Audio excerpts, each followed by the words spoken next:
and the disruptions associated with the conflict potentially escalate, then I think that there could be a sharp nonlinear downside for markets as they price in those new realities. I think that, as you said, the market's very much leaning towards something being announced, likely over. Well, that is a possibility, though, because the president, Pete Hegseth, has spoken about that. If there's no deal, then they can go right back to escalation. What kind of drawdown would we see, say, Monday morning, if talks truly break down Islamabad this weekend, if they happen? It's difficult to predict just how adversely the markets would react. We have seen during periods when the situation looks more severe, the oil price traded 110. And so if you had a full break of these negotiations, to see it pop back up to $110 a barrel seems to me a reasonable hypothesis. But to be clear, if we have 8 to 10 million barrels of oil offline for an extended period, fill in the blank as to how high oil prices could go. That could be a world with $150, $200 a barrel of oil. And in some models, I can even get numbers that are much higher than that. Nathan, it's good to see you. Nathan Sheester, Citi, thanks for reacting to that breaking news just moments ago. Certainly the bar got higher for talks going into the weekend. Let's give you an update on that story, that breaking news, with your Bloomberg brief. Scarlett has more. Hi, Scarlett. Hi, John. Yeah, this hour we learned that the U.S. and Iran are negotiating a peace plan with one point under discussion, the U.S. releasing $20 billion in frozen Iranian funds in return for Iran giving up its enriched uranium stockpile. This is according to Axios. The talks are expected to take place in Islamabad on Sunday. Meantime, Netflix shares are lower in the pre-market after the streamer's second quarter forecast missed analyst estimates. Netflix also announced that its co-founder and chairman, Reed Hastings, will step down from the board after 29 years. And SpaceX is moving up its vesting schedule for employees. Sources telling us here at Bloomberg it could come as early as next week as the company prepares for its IPO, which, as you'll recall, is targeting a valuation of more than $2 trillion. And that is a Bloomberg brief. John. Scarlett, thank you. Thank you for this morning. One of the best there, Scarlett Fu. Up next on the programme, setting you up for the day ahead. Plus, we'll catch up with Jason Thomas of Carlisle, with stocks looking for their third consecutive week of 3% plus gains. That conversation up next.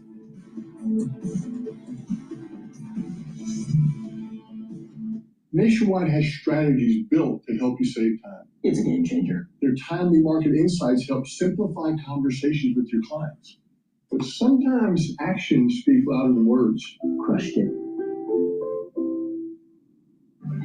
Own the thing. Behind the thing. Behind the next big thing. Invest in the backbone of the global economy. Brookfield. Own what's next.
The browser has become the center of modern work. Many employees spend their entire day in the browser, but now Gemini and Chrome meets the end user where they are. With one click, you can get information synthesized for the context that you need.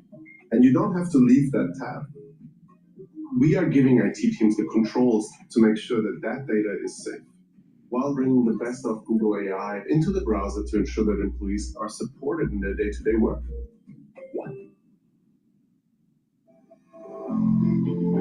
things we needed to do for cost management and for scale was clearly move to the cloud. We had to choose the right partner. So we engaged with Unisys over the first 5 years of our partnership. Our goal was to save 35 million. We've not only achieved that, we exceeded it by a significant margin. We don't just want somebody to run our organization. We need someone to help transform our organization.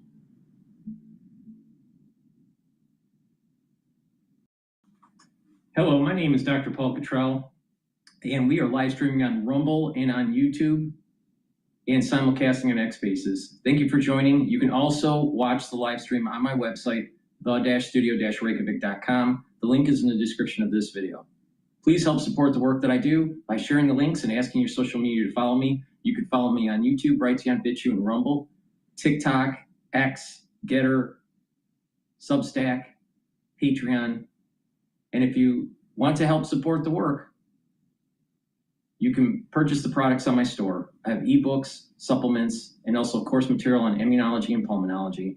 You can also donate on my website, the-studio-reykjavik.com. You'd be a paid member to my Substack channel or my Patreon channel. All these videos are for free for me to inform you how to improve your health, but also how to navigate through the news, especially for your household finances. So thank you for joining. I greatly appreciate it if you do help and support the work that I do. All right. The big news is that maybe there'll be a de-escalation of tensions between the United States and Iran. There's supposed to be a ceasefire negotiation at a more detailed level this weekend. We'll see what happens. Oil is starting to go down.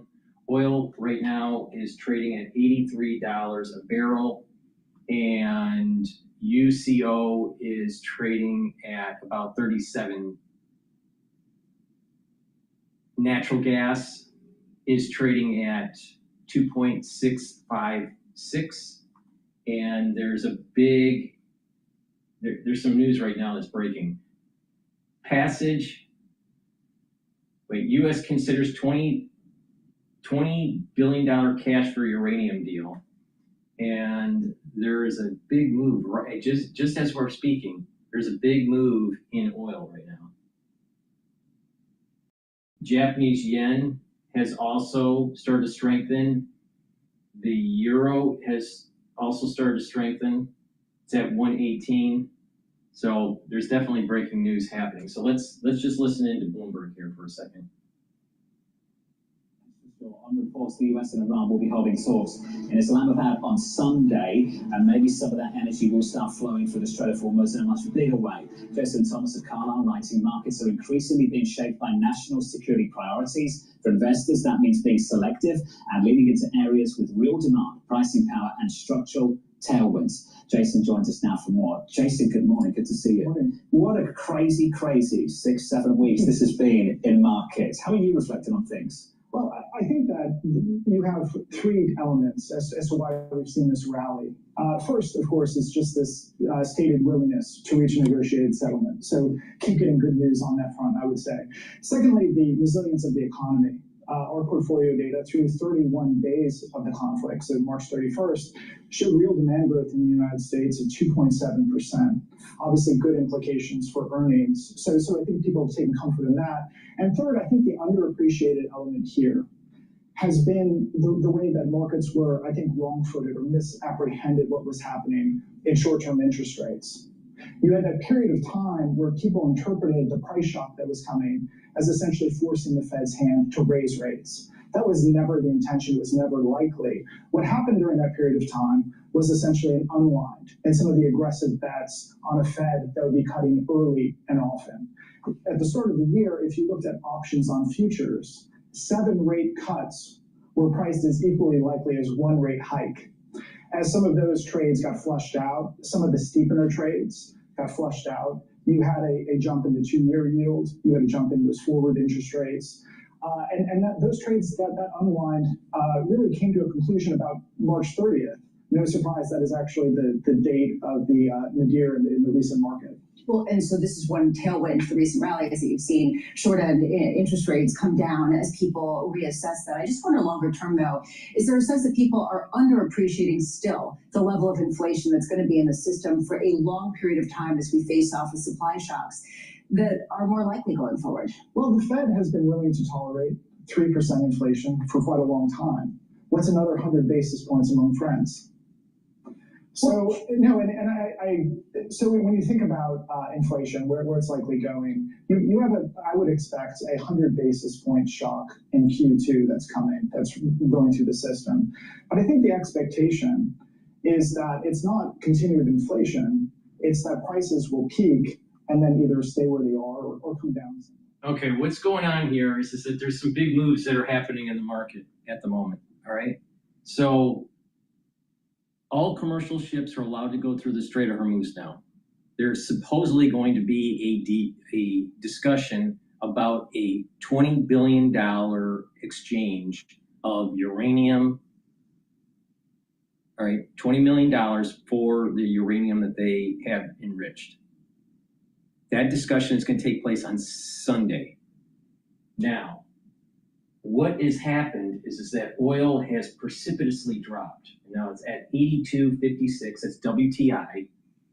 And UCO is continuing to decline. It is now 37.15.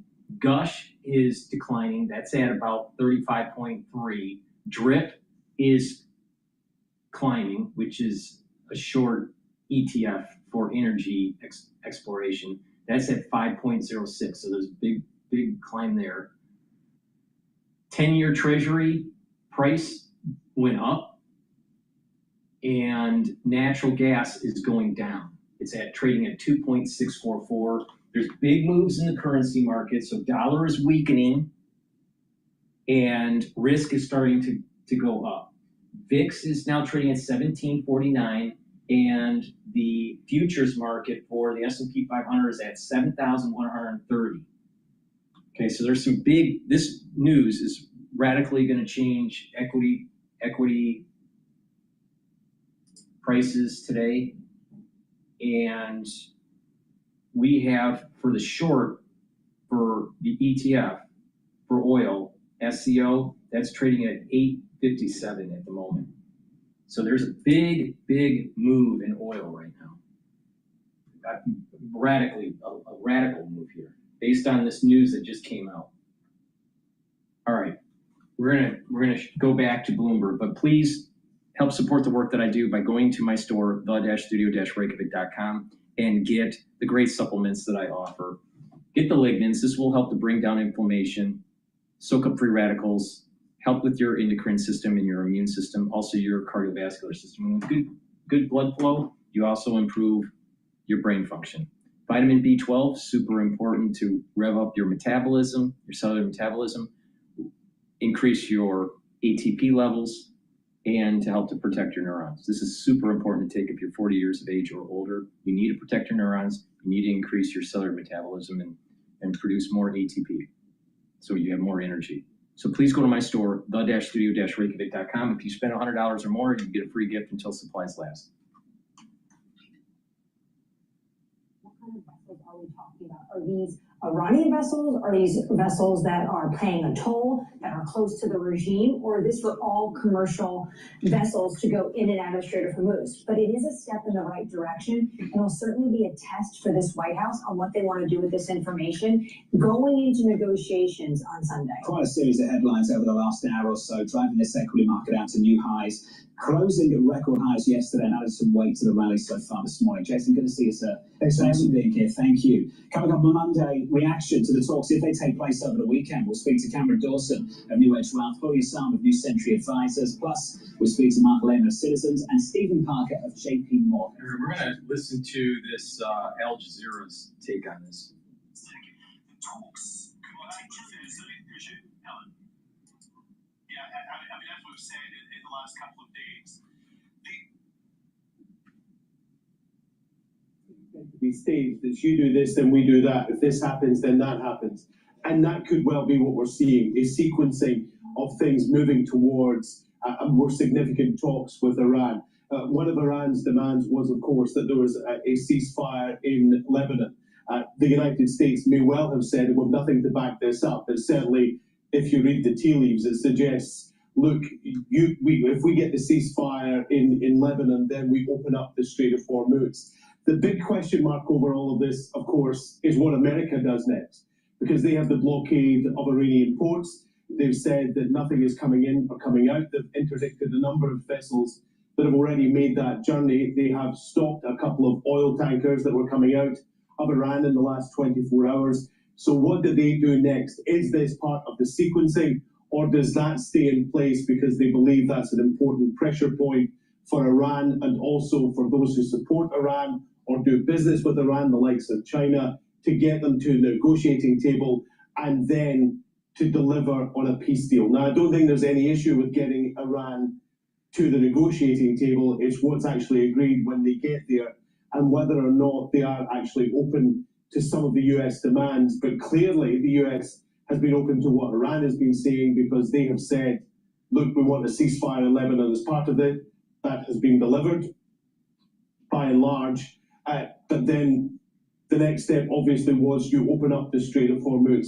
We might be reading too much into this, but it tends to be in these things sequenced events, and certainly that's the pattern that we're seeing here.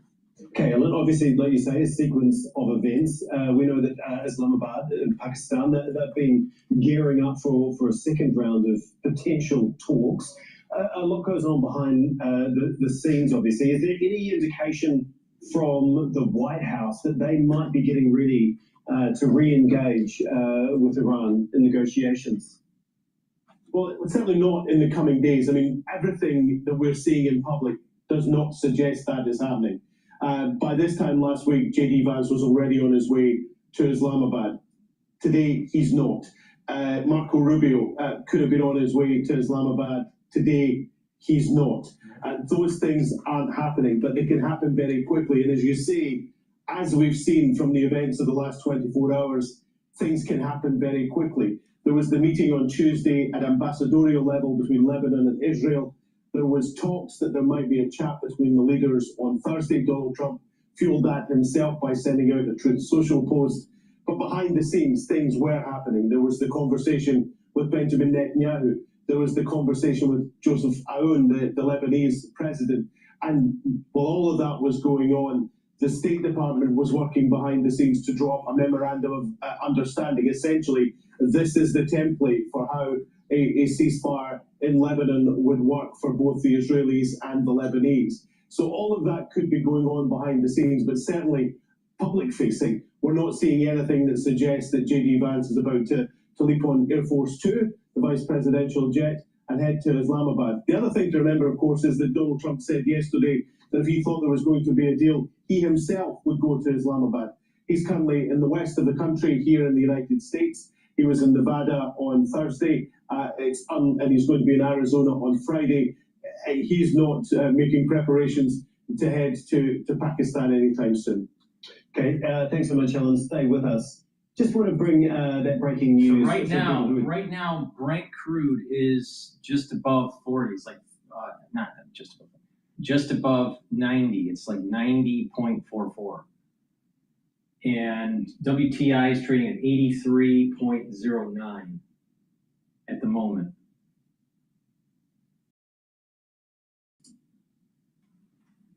Open for the remaining period of the ceasefire on the coordinated route as already announced by Ports and Maritime Organization of the Islamic Republic of Iran. I'm going to bring in Tawhid Asadi now. He joins us from Tehran. And what else has Arachi had to say? Well, actually, this is a message that he posts on his X account that we heard, and obviously this is very much important. He's talking about the opening of the Strait of Hormuz, and he's talking about opening of it to commercial vessels, while previously we had it from different Iranian officials that Strait of Hormuz is going to be open for everyone, but closed to our. The reality on the ground was that the traffic, the transit across the Strait of Hormuz over the past weeks was, I can say, unprecedentedly low compared to the normal time. And practically speaking, we saw a very limited number of ships and vessels going through the trajectory of this important and this geostrategically significant choke point. And we know that, speaking of that, we earlier heard from the Iranian side that they are looking for a new regime of management across the Strait of Hormuz, some sort of selective approach by the Iranians. They said that it's going to be open for everyone, but not our adversaries. And right now, this is a new statement, very much important. And obviously added to that is another important statement that we actually have been hearing from time to time from Iranians about the plans to impose actually charges and transit fees for the ships and vessels going through the trajectory of this choke point. And we know that, speaking of the role of this strait when it comes to the energy market, when it comes to the security context across the region, Iran is trying, in a sense, to use it as a leverage, as a bargaining chip when it comes to negotiations down the road. And speaking of that, it is obviously an important development because following the failure of the previous round of talks, we heard from the spokesperson of the Ministry of Foreign Affairs that most issues are settled down. However, there are several sticking points, and reportedly, Strait of Hormuz was one of them. Iran said that it is conditioned upon a sort of comprehensive ceasefire across the region, particularly including the Lebanese front, and right now, following the developments that we hear about from the Lebanese front, it's a sort of response, strategically speaking, from Tehran that could or could not pave the way for a further facilitated approach when it comes to negotiations. We know that there are other sticking points, it goes without saying, a long list, which includes basically the war, strategically speaking, from Tehran that could or could not pave the way for a further facilitated approach when it comes to negotiations. We know that there are other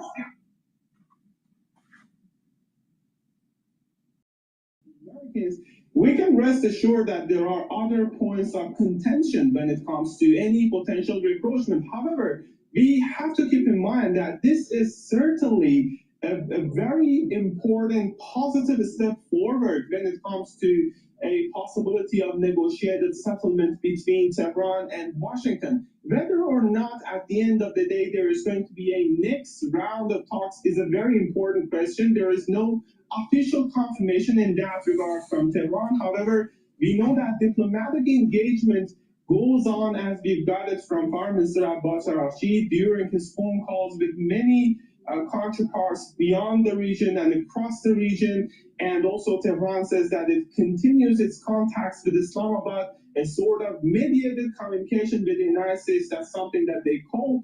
And this could pave the way for a next round of talks in Islamabad or elsewhere. Tehran previously said that Islamabad is their priority for such a talks to be held. But still, we have to keep in mind, all in all, that we're dealing with a very fragile, very brittle situation in that regard. Whether the two sides can, at the end of the day, translate this opportunity, seize this opportunity to come up with a diplomatic solution remains to be seen. While on the other hand, we have to keep in mind that also today, we've got a statement from IRGC, the Revolutionary Guard, saying that the army of the country, the IRGC, are already fit their fingers on trigger for another round of confrontation in case negotiations fail. Okay, thanks so much, Towhid, for that. We will no doubt come back to you with more developments. Okay, we're gonna go to Bloomberg really quick here. Please go to my store, the-studio-reykjavik.com, and get the C60. You can get an MCT coconut oil, avocado oil, or extra virgin olive oil. It has to be an oil for proper absorption. C60 is 1,000 times stronger than vitamin C in terms of an antioxidant. Take a teaspoon a day, every day. By doing that, what you're going to be doing is soaking up free radicals. Your energy levels in your cell and your tissues will improve. You're helping the health of your mitochondria. You're going to have more ATP, which is an energy source for your cells. Your immune system and your endocrine system will improve. By soaking up free radicals at the vascular level, you're reducing plaque formation, and soaking up free radicals for your neurons, for your brain, your neurons will improve. They will have more ATP, the mitochondria will be better, you're gonna produce more neurotransmitters, the neural network will be better. So you're gonna be thinking better, you're gonna have better memory, and less inflammation, and the cells, your neurons, will actually be healthier. So please go to my store, the-studio-reykjavik.com, and get the C60. You can get it in a 2 ounce, a 4 ounce, or an 8 ounce configuration. I've been taking C60 for 10 years, every day, teaspoon a day. All right, let's listen to Bloomberg here. Open and ready for full passage. Thank you! Exclamation point. Paul, Brent crude under $90 a barrel. Margaret Brennan, host of Face the Nation CBS Television News. What is the script for this week, and what is the agenda this weekend, if you haven't already ripped it up, Margaret? Right. Well, we are tracking what is clearly very dynamic diplomacy with Iran. Just yesterday, you had that breaking news of a 10-day pause of Israel's bombing campaign in Lebanon, and this attempt to get a broader agreement between the states of Israel and Lebanon, who are both struggling to contain Hezbollah. That is something the United States says is separate from the Iran diplomacy. Iran disagrees. Iran says they won't do this next meeting, they won't go any further until there's a ceasefire in Lebanon. So yesterday, that was a big deal that President Trump did get at least a 10-day pause. Right. He bought more time. This appears to be a trade here. Look what just happened. I mean, the Iranian foreign minister said, okay, you did that, here, the strait is open. What comes next? That's what's unclear. Are we looking for J.D. Vance to swoop in and hammer out a nuclear deal, in which case papering that thing in technical terms takes a long time. That is not a done by Tuesday scenario. Remember, that's when the Iran ceasefire is set to end on the 21st. So we're going to be tracking that. Hopefully we're done by Sunday morning for Face the Nation. Margaret Brennan at CBS, and of course across the CBS television network. It is Face the Nation Sunday on the CBS network. Sunday on Bloomberg Radio, hugely popular at 2 p.m. in New York, in Washington, D.C., and of course in Boston, 92.9 FM as well. Look for that Sunday this weekend. This just out a headline, the dollar spot index it races all the gains since the war began. So the future's up 68. There we are. Sarah Hunt was on her phone during our conversation. Trades on. She said, you know, double, triple leverage, dive in. Why don't you bring in Sarah Hunt, who's been patient? Absolutely. Here in our studio, we appreciate that. Sarah Hunt, Chief Market Strategist at Alpine Saxon Woods.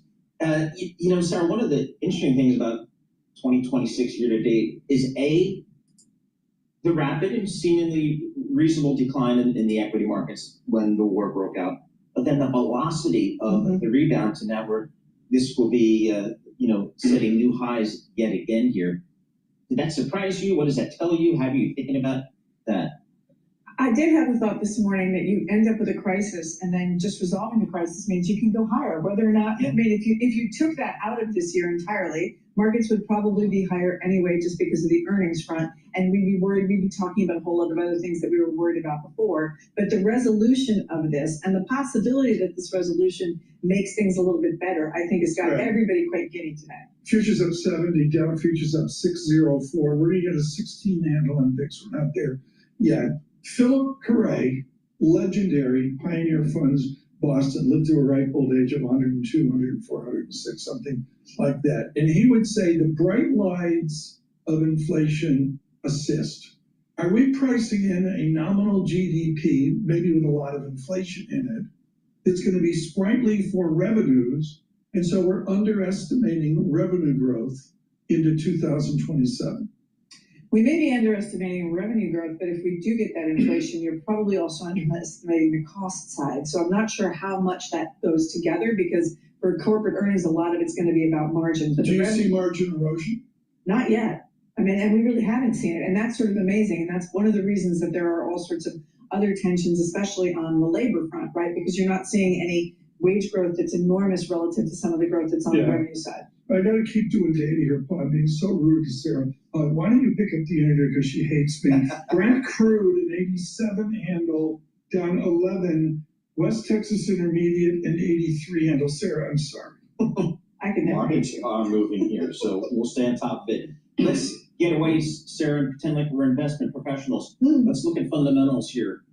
Earnings, they still matter, I'm told. What have we seen so far? What do you think the market needs to see in this earnings cycle? Well, what's interesting is let's see how this plays out, because right now this drop in oil prices is very positive for that, because one of the concerns that we had was that people were baking in the growth from earnings that were coming from some of the tech spend and some of the other areas, but not worrying about the potential erosion from higher energy prices. I think you're going to end up still with some more premium in an oil price than you've seen for the last couple of years. But if we can get oil back, if we can get down here and stay down here in the 80s, that's not so terrible. Those earnings were already looking like they were going up in the teeth of this war, which was sort of amazing. And I think that's also why the rebound in the stock market over the last 8 to 10 days was partially on the back of people bumping up earnings estimates. Interesting. So what screens well? I mean, can we go back and screen stuff, whether it's factors or sectors, or is it just too much crosswinds out there? Well, interestingly, the market multiple had come down a little bit, even as the earnings were going up. So you could argue that the market was trying to grow into those earnings. And so I think that there are places where you've seen a lot of money come out of the Mag 7 because of the big spend that they were doing, but there's some valuations that aren't too terrible. I didn't get a chance to look at the Netflix earnings, but I mean, Netflix may be experiencing a pump, but it's generally speaking, I think people were happy that they didn't end up in that merger. Right, I'm not too concerned with the whole Netflix thing. So let's go to CNBC here. Out of Anthropic, as we should. It's one of the more important companies, period, at this point. Its revenue growth rate, the likes of which we rarely have ever seen. As we've also said, starting at $9 billion at the beginning of this year, revenue run rate exceeding $30 billion. Where will it go? Of course, by the end of the year, if this continues. Now, that said, new model comes along from a competitor. You never know what's going to happen, Jim. If you were in that Kalshi world, you would. Well, this is the strange thing about Anthropic's model is that now it has shown the vulnerabilities of different systems, the banking system, our energy grid system, and that other competitors, especially our adversaries, can create these models to find vulnerabilities and exploit those vulnerabilities. So cyber warfare has increased. There is going to be an arms race in cyber warfare now because of AI. It's getting to the point where these AI companies need to be regulated. Please go to my store, the-studio-reykjavik.com, and get the lemongrass structural nail silver soaps and the peppermint version. These soaps will help with your skin pores, and it'll help to neutralize because it has the structural nail silver. It's very high quality soap. Use it every day. Please go to my store and get a few bars for your household. And vitamin D3. Vitamin D3 is super important. Why? Because it's a gene expression cofactor. Your cells will perform better. Vitamin D3 also helps to absorb calcium. If you do resistance training, it's going to help to build denser bone. Vitamin D3 also helps with your cardiovascular health. And vitamin D3 is super important to get cells to go into apoptosis if they're infected. That's why you want to take vitamin D3 during the cold season. So please go to my store, the-studio-reykjavik.com. Now, magnesium and zinc. Magnesium and zinc will help to boost up your immune system. But magnesium also helps the efficacy of vitamin D3. Vitamin D3 will work better when you stack it with magnesium. So please go to my store, get the magnesium and zinc, boost up your immune system, improve the efficacy of vitamin D3, and magnesium will improve your brain function. Super important. So please go to my store, use discount 5 to save some money, all caps, discount 5, and you spend $100 or more, you get a free gift until supplies last. Back to Al Jazeera, because I really don't care about Netflix. It's all saying that from now on, Iran plans to actually impose a new regime of management over the Strait of Hormuz, and that includes imposition of tariffs and transit charges for ships and vessels and oil tankers trying to go and transit through the trajectory of the Strait of Hormuz. And again, something interesting, in the post by Abbas Araghchi is that he says everything should be in coordination with the Iranian side. In particular, he says that on the coordinated route as already announced by ports and maritime organization of the Islamic Republic of Iran. And that brings us to something that we already heard from IRGC, the Revolutionary Guards, a couple of days ago. They came out to announce a new pathway for ships very close to the coast of Iran. Whether this reopening is going to be on the basis of the former pathways or the new pathway announced by IRGC a couple of days ago is another controversial point. And on that, we know that, as I mentioned earlier, Tehran is trying to use the Strait of Hormuz as a point of leverage, as a point of pressure, and obviously it knows the role of the strait when it comes to actually the geostrategically significant place that they are dealing with, the role that it has when it comes to the global economy, energy market at a larger scale. And also, we know that, speaking of the context of the talks between Iran and the United States, the Strait of Hormuz was one of the most critical ones, but again, not the only one, as we're dealing with other complicated issues when it comes to a negotiated settlement. Again, back to the first point, we are dealing with a very fragile and very brittle situation. This is obviously a very first and foremost important step forward, but whether or not this is going to be a continuation of diplomatic engagement, paving the way for a long-lasting peace, or this is just a temporary fix, remain to be seen, and we are following the developments to see if there is going to be another chance for negotiations between the two sides. And also, we have to keep in mind that the military side, again, has got its own very strong rhetoric from Tehran, saying that in case of a failure of negotiation, there is a preparedness for another round of confrontation. Okay, thanks so much, Toad Asadi, for us there live in Tehran. Well, the latest announcement on the opening of the Strait of Hormuz comes after a ceasefire in Lebanon. Israel agreed to the 10-day truce after pressure from US President Donald Trump. Families are returning to bulldozed homes in southern Lebanon after weeks of conflict, but they're being warned the truce may not hold. Sana Hodder reports from Navatir in southern Lebanon.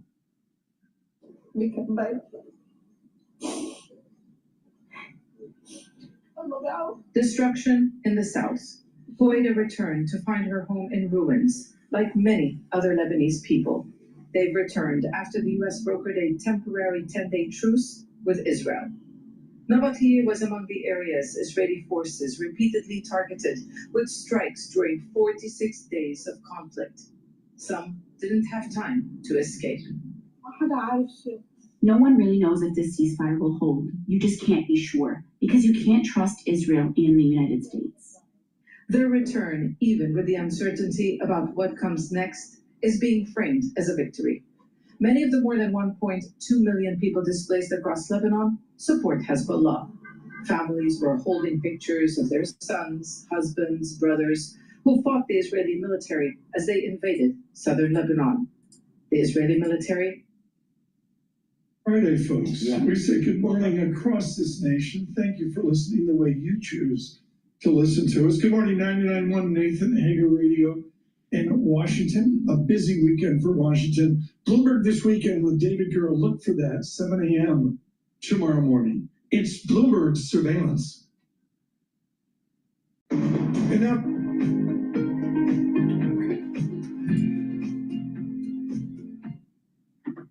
all right, so let's take a look at some of the other breaking news here.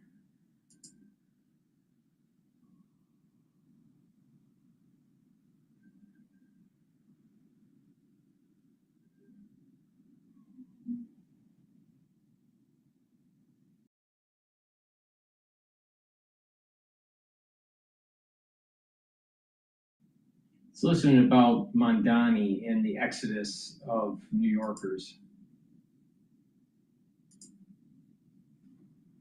Imagine being able to build an app with your name on it just by thinking about it. Meet Base 44, a complete AI creation. So with me now is a New York guy, John Katzmatidis. Okay, let me see if I understand this. If I hightail down to Florida and buy a mansion down there, leaving behind a mansion in New York City worth $5 million, that mansion that stays in New York, that's going to be taxed. Is that right? That sounds pretty right, because if you make Florida your home, they're saying, we don't want you to have a legal home in Florida and then we get nothing. And I think that's what they're trying to create. You know, but there's two things in our city. 2% of the people, we said that before, pay 48% of the taxes in New York City, New York State. And if those people reach the oh crap level or whatever, that's what the president says, oh crap, so I can say that. What happens? They're going to keep the exodus will keep going on. And we don't want the exodus to go on. Mandami says that this threat of rich people leaving, that is imagined. That's his word. He basically said they're not going to leave. Well, you want to know something? Maybe the billionaires won't leave, but the rich people will leave. That is the difference. The middle class that makes more than $500,000 a year, and there's a lot of them. If the exodus continues, you know who gets penalized?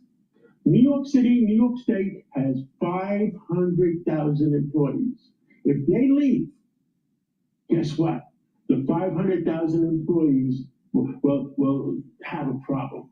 They'll start laying them off, and that's who gets penalized. And the pensions will have a problem. And we want New York. There's two things that are not negotiable. The quality of life in New York. We want to be safe. We want to walk around safe. And we don't want to be any particular class should not be targeted.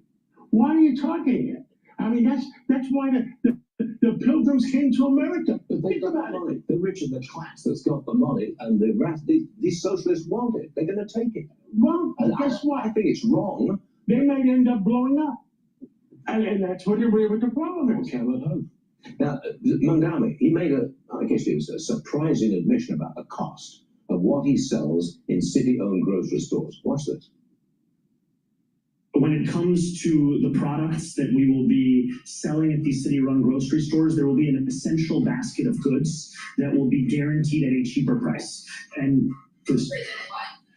cheaper than what they're being sold at currently. I can't give you an exact example of the cost of a cucumber in our essentials basket, but what I can tell you is that when New Yorkers come to city-run grocery stores, they will see a clear price differential when it comes to those essentials. You run a successful grocery chain in Christie's.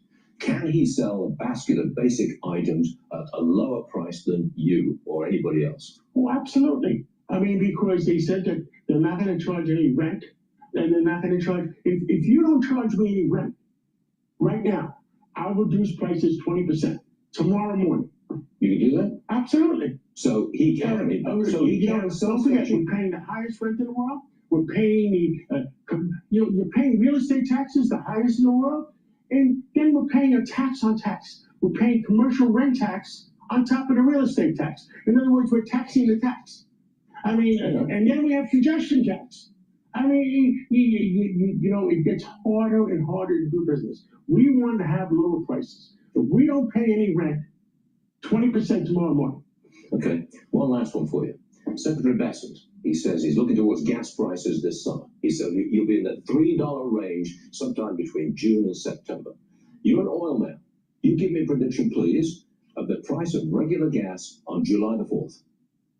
Oh, July the 4th. Was that 60 days away? Where were we? I would say it'd be once the war is over.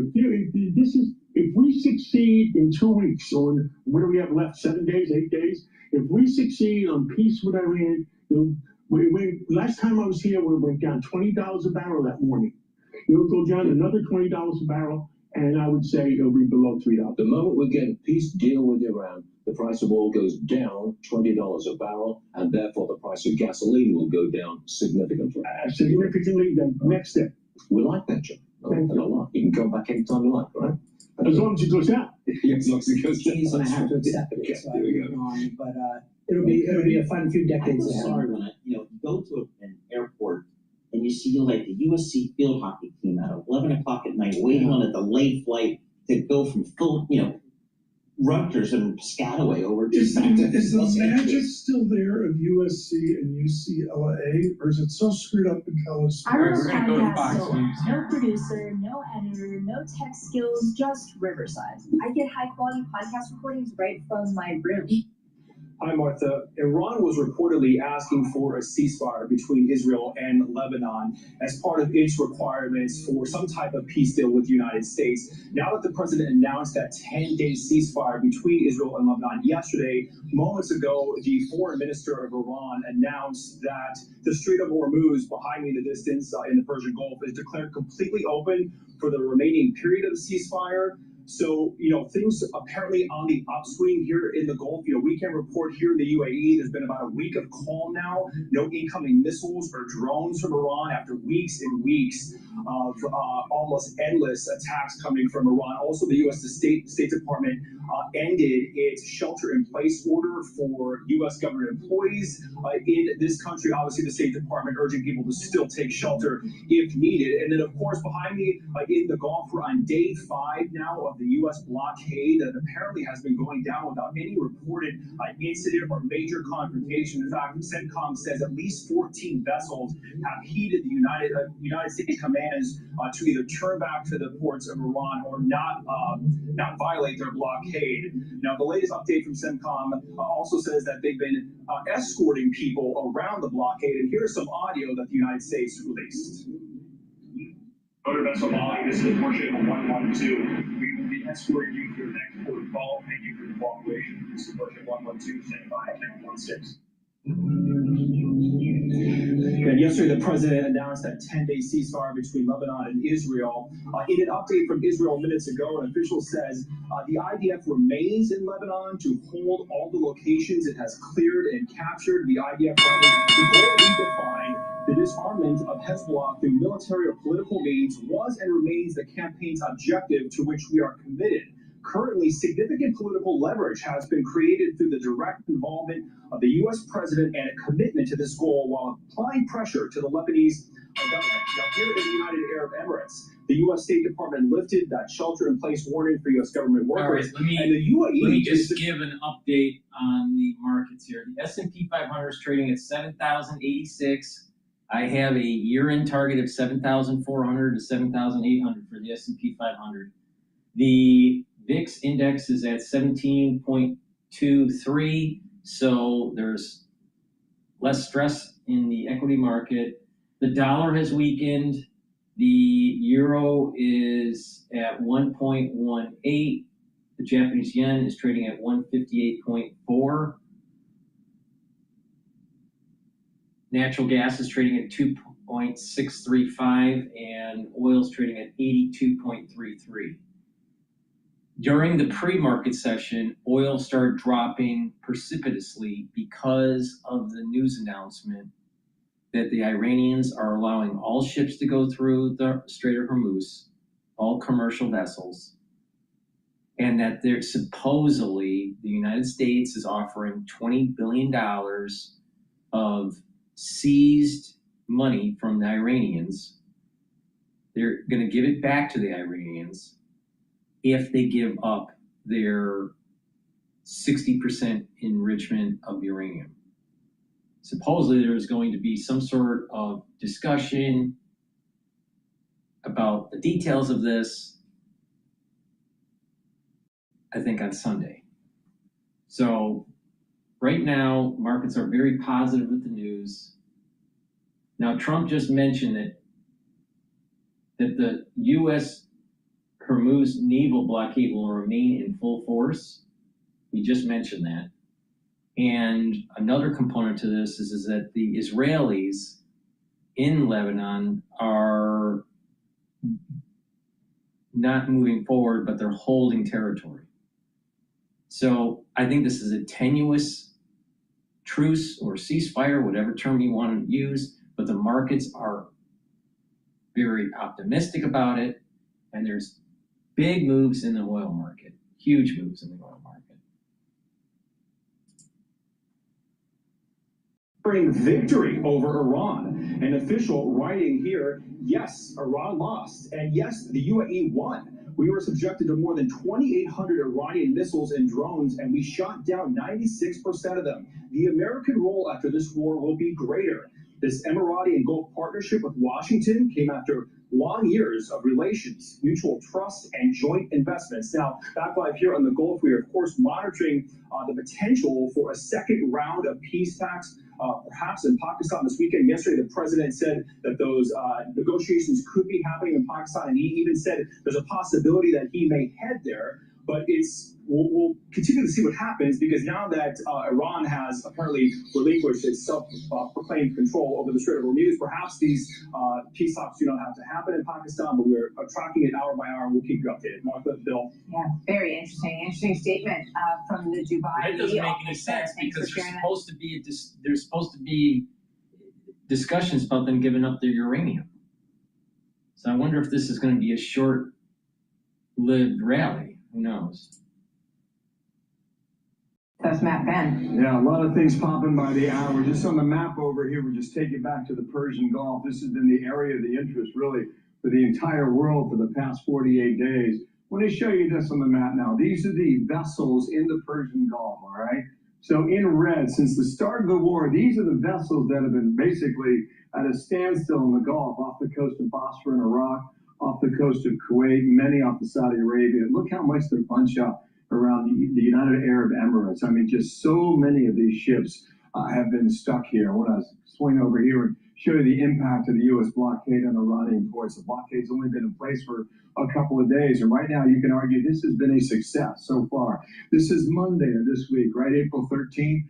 This is Oman. Here is Iran. Here is Pakistan. And here is the line that the U.S. Navy drew for all vessels coming in and out of Iranian ports. All these vessels in red, they made a stop at an Iranian port for something, and the blue ships of the Navy blockade out here in the Gulf of Oman. Also, a bit later on the same day, on Monday, you saw more red ships come out this way. That means they stopped at an Iranian port for something. They were all turned back. That was on Monday. Then on Tuesday, a similar pattern. The red ships, the vessels coming across that blockade line. In total, by the end of the day on Tuesday, we had at least 14 vessels that have been stopped by the U.S. Navy. And that's where we stand right now, at a stalemate. Former CIA Station Chief Dan Hoffman joins us now. Dan, good morning to you. I want to get your reaction on the breaking news. How do you analyze what we're hearing out of Tehran now? I think that statement about the Strait of Hormuz is a significant confidence-building measure. It's the first steps, potentially, for a framework whereby we dial down our military involvement and get to the stage where we can have real diplomatic negotiations. We've started that process, but the negotiations, I think, are going to be painstaking. I don't have any hope that there's going to be an immediate agreement, but there is the potential for the framework for an agreement, whereby we see free passage through the Strait of Hormuz and the corresponding impact on the global economy and our economy here at home.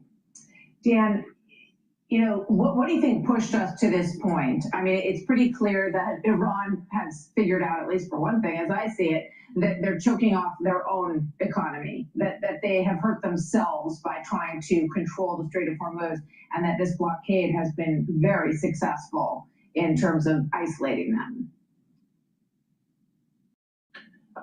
Yeah, I think the blockade has been successful. I do think Iran has a high threshold for pain, especially when it comes to Iranian citizens. This regime obviously has no problem with violating their human rights and making their lives miserable. But what I think was hanging in the balance was a resumption of U.S. kinetic strikes. And what I think Iran really wants is a continuation of the ceasefire while negotiations carry on. I think that's what they really want. Now, the Trump administration delivered our own confidence-building measure by bringing Israel and Lebanon together for the first time in almost 50 years for a 10-day ceasefire, which was something that Iran wanted. So these are positive steps, but I think it's still tenuous. We need to see how transport actually happens today at the Strait of Hormuz, but there's reason for some guarded optimism right now. There's no, just quickly, Dan, there's no indication that the movement has happened in terms of this uranium recovery or a promise from them to not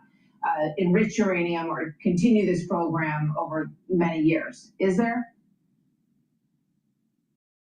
No, and look, Iran has said for 20 years that they don't want a nuclear program, but of course, behind the scenes, clandestinely, they pursued one. The concern we have, of course, is the disposition of the 1,000 pounds of uranium that they have, and not just nuclear enrichment, but centrifuges, for example. This is where the devil's in the details of an agreement. If Iran were able to develop their centrifuges and we had a time-based moratorium on nuclear enrichment, say 15 or 20 years, then when that expires, Iran could produce a nuclear weapon. I think that's what the president is concerned about, and that's why I don't think he wants to agree to any sort of a time-based deal. Okay, you mentioned Lebanon. Let's focus on that for a moment here, because these two leaders, they could have a handshake at some point soon. We'll see on that.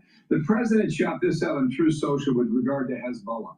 Acting in Lebanon for decades now. He said, I hope Hezbollah acts nicely and well during this important period of time. It will be a great moment for them if they do. No more killing. Let's finally have peace. Thank you for your attention to this matter. Dan, do you believe in southern Lebanon, where Hezbollah has had such a presence, can the Lebanese army effectively patrol that part of the country? No. Or do you see the possibility that the Lebanese military goes to war with Hezbollah? They have to. Yeah, so that's the key sticking point right there, Bill. I think Beirut and Tel Aviv, they would like to have an agreement. It's certainly possible that we could have diplomatic relations between Israel and Lebanon, and that would be a good thing.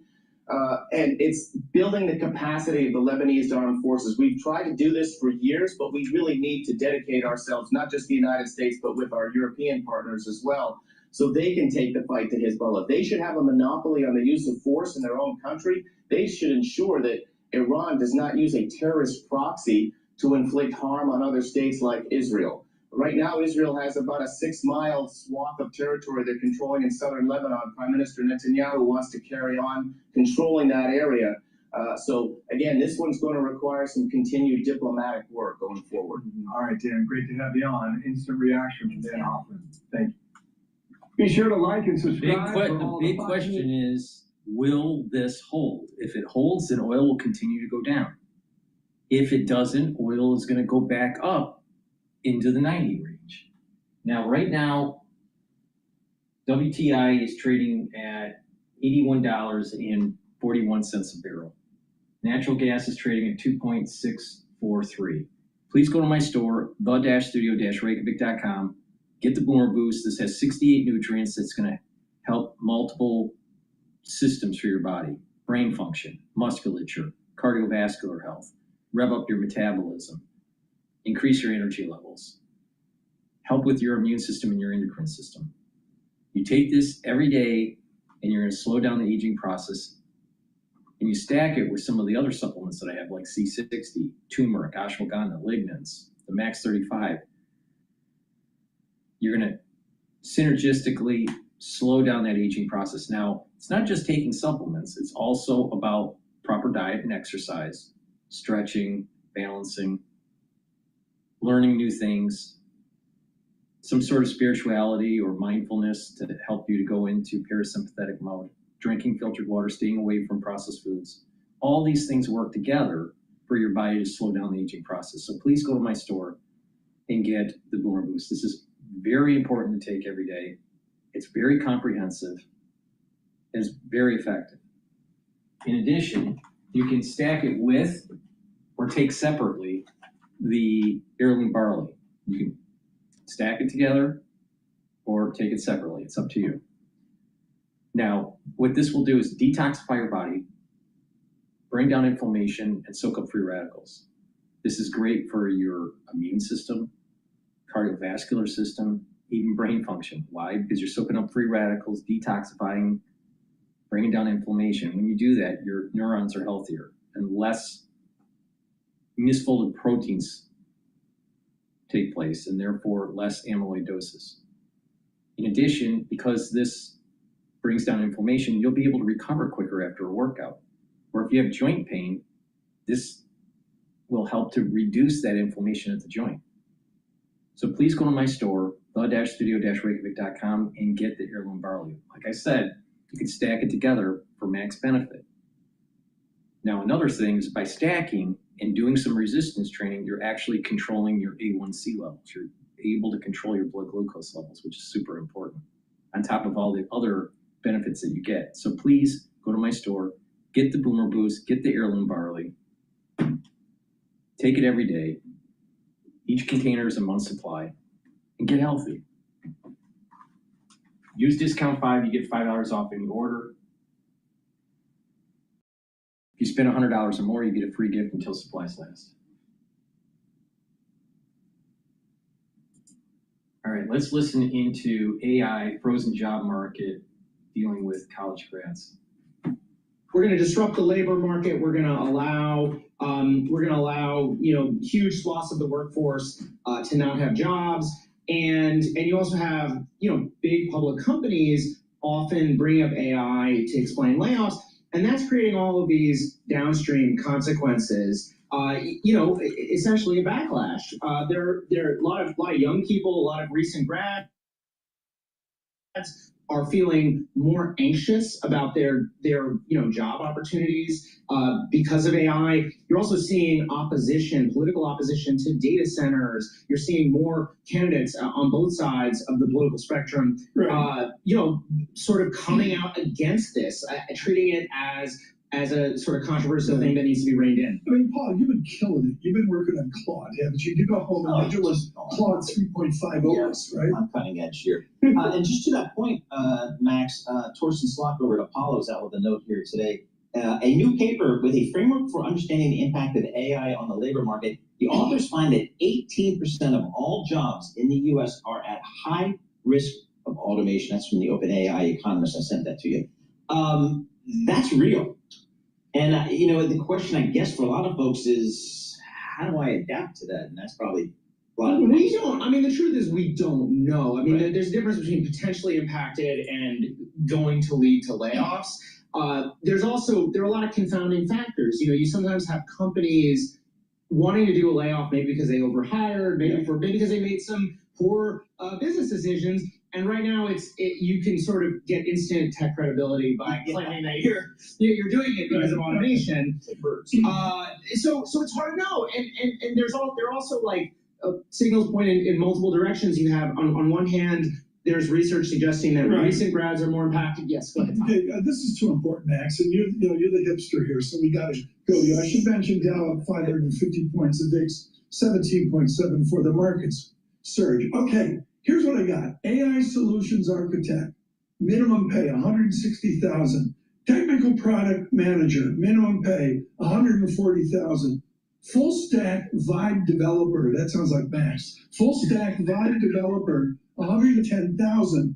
I'm going to suggest the jobs are there, but the kids don't want to do the grunt work to nail Cursor or Claude 3.5 or the rest. What are you seeing in everybody's business? Do they really want to do the work?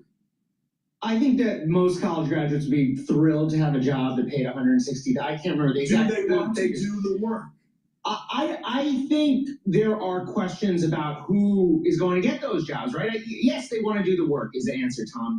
But I think that not everybody is a Vibe developer. You said a bunch of words there, and again, these are not necessarily jobs that are going to recent graduates. And part of the frustration, right, is that you have those numbers sound pretty high. Some AI developers are making much more. I mean, we've lived through this cycle where Facebook, Google, and so on are doling out enormous contracts, tens of millions, even hundreds of millions of dollars. Come on, there's a double E engineer from Stanford. Okay, forget about that.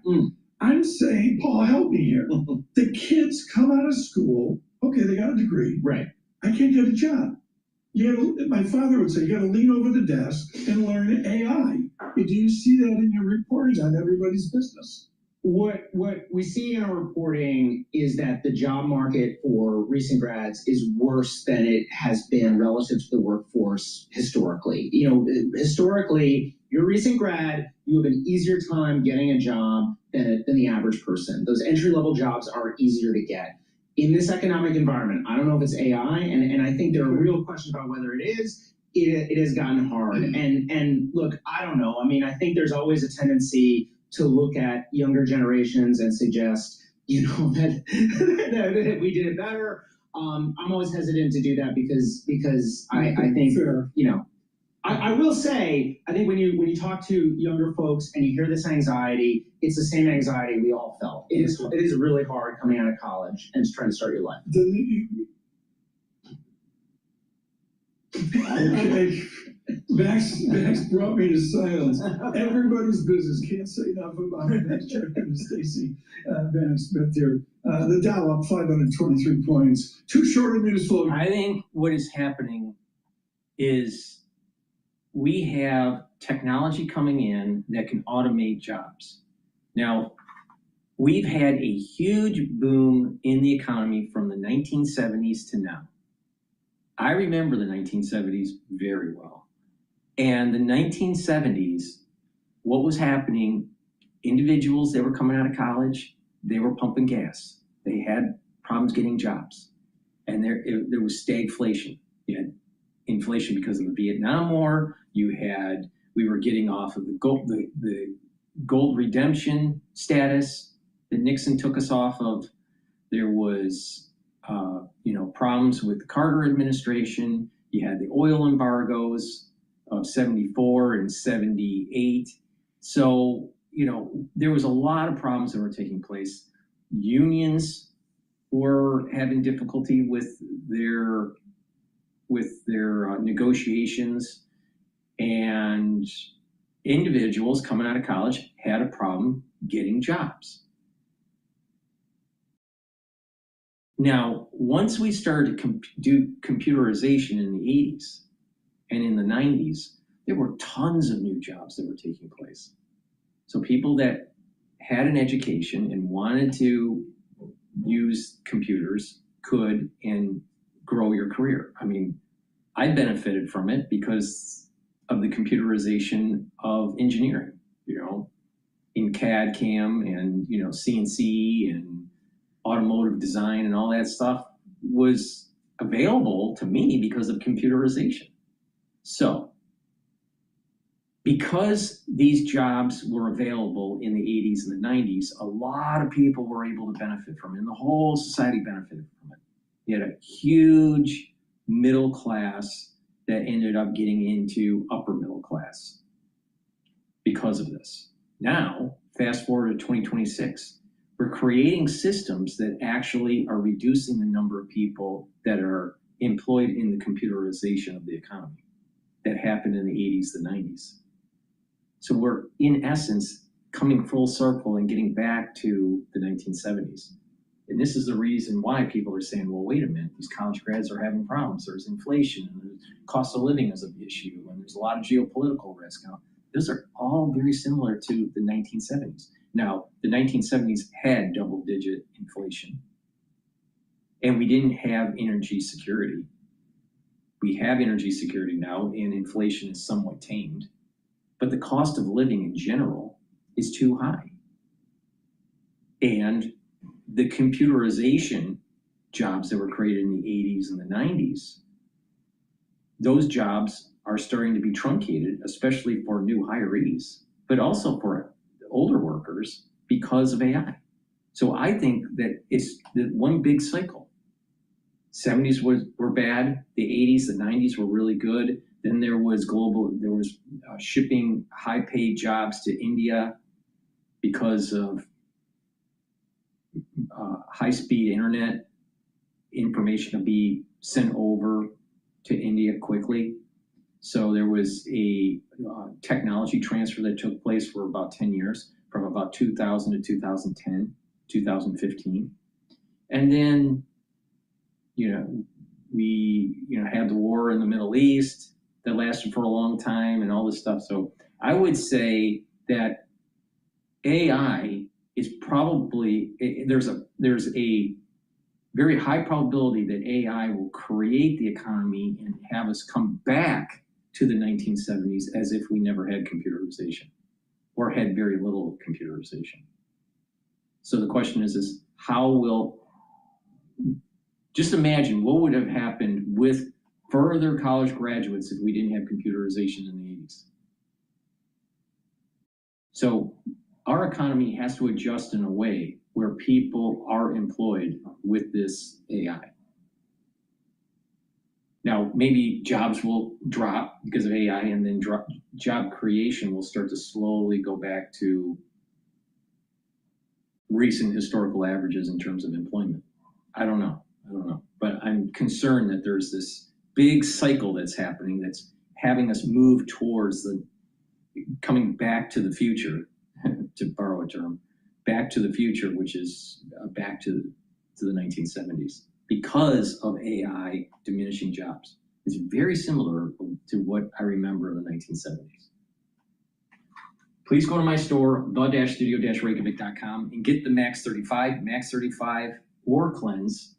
Cleanse is 30 parts per million, Max 35 parts per million, but you take it the same way. Take a teaspoon a day every day, swish in your mouth, gargle, about 20 seconds and swallow it. What this will do is improve your oral cavity by neutralizing and your oral pharynx, maintain your mucosal barrier, and help the health of your epithelial cells. It will boost up your innate immune system. It's that simple. Take it every day. I've been taking Max 35 or Cleanse for over 6 years, every day. So please go to my store, the-studio-reykjavik.com, boost up that innate immune system and neutralize and improve your oral cavity. And by improving your oral cavity, you're also helping your cardiovascular health. And if you have arthritis or muscle pains from working out or pulled muscle or a sprain or even tension headaches, this topical agent you can use and it will relieve your pain within 90 seconds. Get the super strong relief, apply it on your skin where it hurts, and you'll get that relief, including arthritis. So please go to my store, the-studio-reykjavik.com, and get the super strong relief.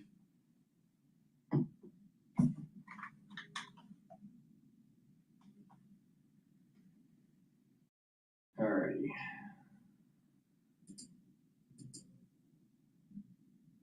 The S&P 500 is now trading at 7,100. We're at a record here, all right? I still have, because we don't know what's going to happen, because of the midterm elections and all this, I still have a target of 7,400 to 7,800 for the S&P 500. But at this moment, equities are doing really well.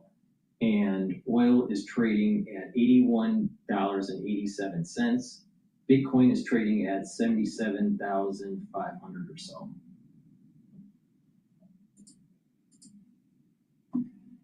And of course, really importantly, the political discussion with Joe Matthew. I do want to mention tomorrow. Do you think they're blowing up Bloomberg this weekend right now? I think so. Lisa Mateo and the team will have Bloomberg this weekend, 7 a.m. tomorrow. 7 a.m. Sunday as well. Elena Popina, I didn't think she'd show up. I mean, she's glued to the equity desk. Yeah. What's it like when we go up 680 Dow points? Do people switch to Tito's and Tane or, shots of tequila? Everyone tunes into Bloomberg Radio and just listen. Oh, is that what it is? Okay, you can come back. We were talking to Amy Silverman about the short squeeze. You look at it from a different view. Define the short squeeze. People going, oops, I was wrong right now. Yeah, so traders borrow the shares to sell them short. And then the stock market rises to the point where they have to close out those positions because their positions did not work out well. They sell the shares short. They borrow okay.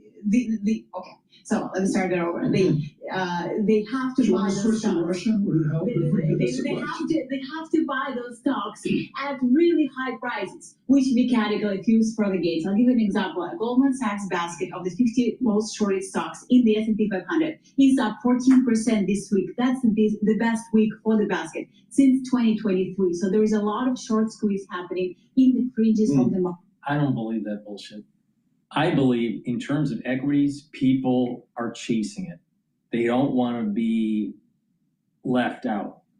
And more people are getting to the philosophy that if the market goes down, buy. And retail and 401ks and IRAs and all people are being conditioned that buy when it sells off, which is the right strategy because you will benefit in the long run. Now, you have tactical traders out there on Wall Street that are, doing this active trading with these portfolios, and they may have picked the wrong bet with this. But what's happening is that more people are getting conditioned that when the market goes down, buy so you can get that extra yield. And that's the right way to do it in terms of long-term horizon investing. So, and this is part of the reason why all these experts that keep on trying to push down the market when they think a recession is going to happen doesn't happen. And the market keeps on getting buoyancy because of the retail investors coming in and keep on buying. So there is actually a little fight that's happening between tactical traders on Wall Street and actually the retail investor. The retail investor is actually keeping the market up, which is a good thing. And that over time, the retail investor, as they're managing their portfolios personally and not letting other portfolio managers manage their money, the retail investor is controlling the market. And that's the way it should be. Not the professionals on Wall Street, because the professionals on Wall Street were playing games. But people are getting wiser and people are taking charge of their investments. So for the ones that were listening to me during this Iranian war issue, I told you what to do. And if you did what I told you, you made money. All right? Now let's think about how much money would you have made if you deployed capital at the time when I started telling you to do this. That was at about 6,500. And it's now trading at 7,100. So the S&P 500 has gained 600 points. So that means that you would have had a 9.2% return over a 6-week period. 9.2% return on your new deployed capital. You follow my advice, you're going to get money. If you follow my advice, you will also improve your health. All you got to do is listen and just do what I tell you to do.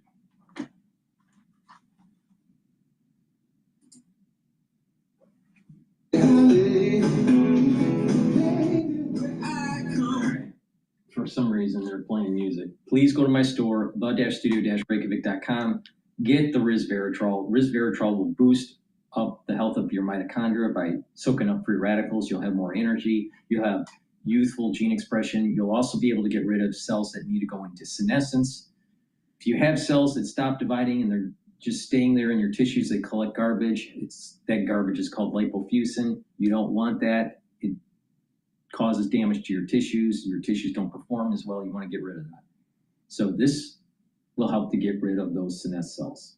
In addition, resveratrol will help the basal layer of your skin. And you'll get youthful gene expression with resveratrol. It stacks really well with C60. And a great neurostack that I have is Clarity Factor. Clarity Factor will get rid of that brain fog, allow you to concentrate on tasks. It'll improve your cognition. You're going to be thinking faster, and you will also improve your memory, and the dendritic connections between your neurons will improve. So this is a great neurostack. Take it every day, drink it with filtered water. And by doing that, you're improving your brain function. So please go to my store, the-studio-reykjavik.com.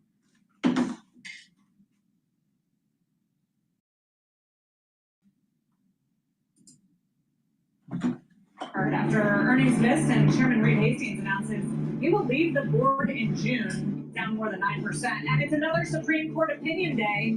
We are awaiting a potential decision this hour on President Trump's authority to fire Fed Governor Lisa Cook. Of course, we'll bring that to you, any headlines, as soon as we get them, if we get them. But David, I wanted to kick it off with the consumer, as we often do, because we now know how tax returns are looking and tax refunds are looking, and they are up. And this was expected because of the changes in the One Big Beautiful Bill and the the fact that money is going to get returned to people. So we do have some numbers and some charts. So here's look 2026. It's the top line, and you can see we're tracking a lot higher than we have been in recent years. So they're up 14% year over year at this point. You know, how that compares to expectations, Morgan Stanley actually expected a lot more, 15 to 25% increase. They're the ones we took the chart from, but the average refund is up 11%. So that's $346 per return. About 75% of refunds are normally paid out by now. So that gives you a good sense of where we're tracking. It should be good. It should be stimulative for the economy. The only but here is oil prices are higher and gas prices are higher. So the question, I think, for economists and investors is how much of this bump gets offset by those higher gas prices. Although they don't seem to have been hurting consumers that much in terms of their ability to want to spend, not to mention, of course, as we'll get to in a moment, the dramatic plunge in oil prices today, Sarah. Well, you asked about the gas prices, right? And I wanted to zoom in a little bit because I said that they were off the highs and they've been coming down a little bit. Yesterday, you didn't like when I challenged you on that, did Well, just look in the last month, and I think you have to. Overall, we're a lot higher, of course, but look at the last month. Well, that's what I said. We were down, and then I sort of We're down. We're down a little bit. We're off the highs, you know. But yes, we're still above $4 a gallon. Yeah, so although that may change soon if this recent plunge holds. It should come down more because it should it reacts, to the price of oil with a little bit of a lag. So that definitely should happen. I would just say that New York Post. I don't know if you saw the cover of the Post today. I don't actually see the hard copy of the Post very often. I didn't even know they still had it. So their workers rejoice as Trump's tax law bumps tax refunds 11% to average $3,462. Very nice. I usually go for the back. Big sports. The back. Yeah, that's the sports section. Yeah, but they have such good covers. They're known for. They're Knicks game 1 tomorrow, Sarah, just so you know. What is? Knicks, the opening of the playoffs tomorrow. Oh, good. Yeah. Did not know that. Yeah, it's going to be good. I'm sure my children know that. Yeah. We're kind of in baseball mode with the kids, not the professionals. All right. So they obviously highlight that as well. What does it all mean? Actually, what I'd love to get from you is a sense in terms of this plunge in oil prices. And we saw rates coming down a bit. Home builders, for example, Jim pointed out the stocks are already up today.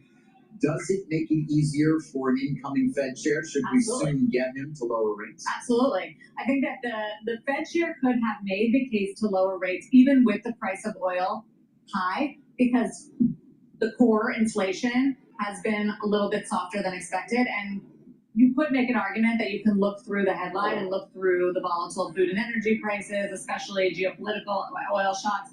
But this makes it even easier. Even Treasury Secretary Bannon this week said you can understand the Fed wait and see attitude to see how the higher oil prices filter through the economy. And there are still questions. I mean, it doesn't mean it's, not going to have an impact more broadly. Diesel prices, fertilizer prices, industrial prices that run on this stuff, electricity prices. So that's sort of the case for wait and see. But second half of the year, rates come down, oil comes down. That definitely opens the door for potential cuts. Yeah. But we go on, Fed stops talking today. This is the blackout. We'll get a few Fed speakers today, and then they're in quiet period ahead of their next meeting. But nobody anticipates anything before the end of the year. So first, Kevin Warsh has to get confirmed. That's kind of an if, when, and then if oil prices come down, that should moderate the CPI numbers. Yeah. Well, as for oil, the price of it is coming down and coming down sharply right now. Take a look at that. WTI down as much as over 11%, along with Brent crude. This is a result of Iran's foreign minister this morning in a post on social media saying the Strait of Hormuz will completely open to commercial traffic, at least for the extent that the ceasefire between Israel and Lebanon remains in effect. President Trump coming out and echoing that point as well in his own posts on social media. Let's get to Pippa Stevens for more on this dramatic move this morning. Hey, David, so I think it's really important here that we focus on the full post from Iran's foreign minister, because he said that while the strait is declared completely open for the remaining period of the ceasefire, he also mentioned a coordinated route as announced by the regime, which doesn't sound like it is fully open. And CIBC's private wealth director Bannon noted that this market has been trading the headlines, the speed of the headlines, and not the certainty of flows, and that this move feels optimistic, especially as the market reprices the idea of reopening faster than it actually can reopen and the flows will resume. And President Trump also said on Truth Social just now that the blockade will continue, which again does not suggest a normalization of flows. Now, both WTI and Brent are below $90 and less than $20 above where they were prior to the war breaking out. We're also seeing big drops in product prices with gasoline and diesel futures tanking. European diesel is now at its lowest level in more than a month. And I did speak to Maersk this morning, and it was before the post from the Iranian foreign minister. So timing is important, but still they said that there is no change in their approach and that they are not transiting the strait. So again, guys, clearly a big response in the market here, but we have not seen a resumption of flows, and it doesn't feel like flows will normalize anytime soon at this point. So what are you reading and hearing, Pippa? Because I mean, the ceasefire was agreed to, right, by Israel, Lebanon, and President Trump, imposed by President Trump, but Hezbollah wasn't involved in this. So I do wonder just how fragile this is potentially. I think fragile is the key word there, Sarah. And also, if you are a ship owner, you probably don't want to be the first one to send your crew through and to test the water, so to speak. And so there is probably not going to be a big surge to send your ship through, especially since it is a temporary ceasefire and there's still so many questions open right now in terms of what's going to happen.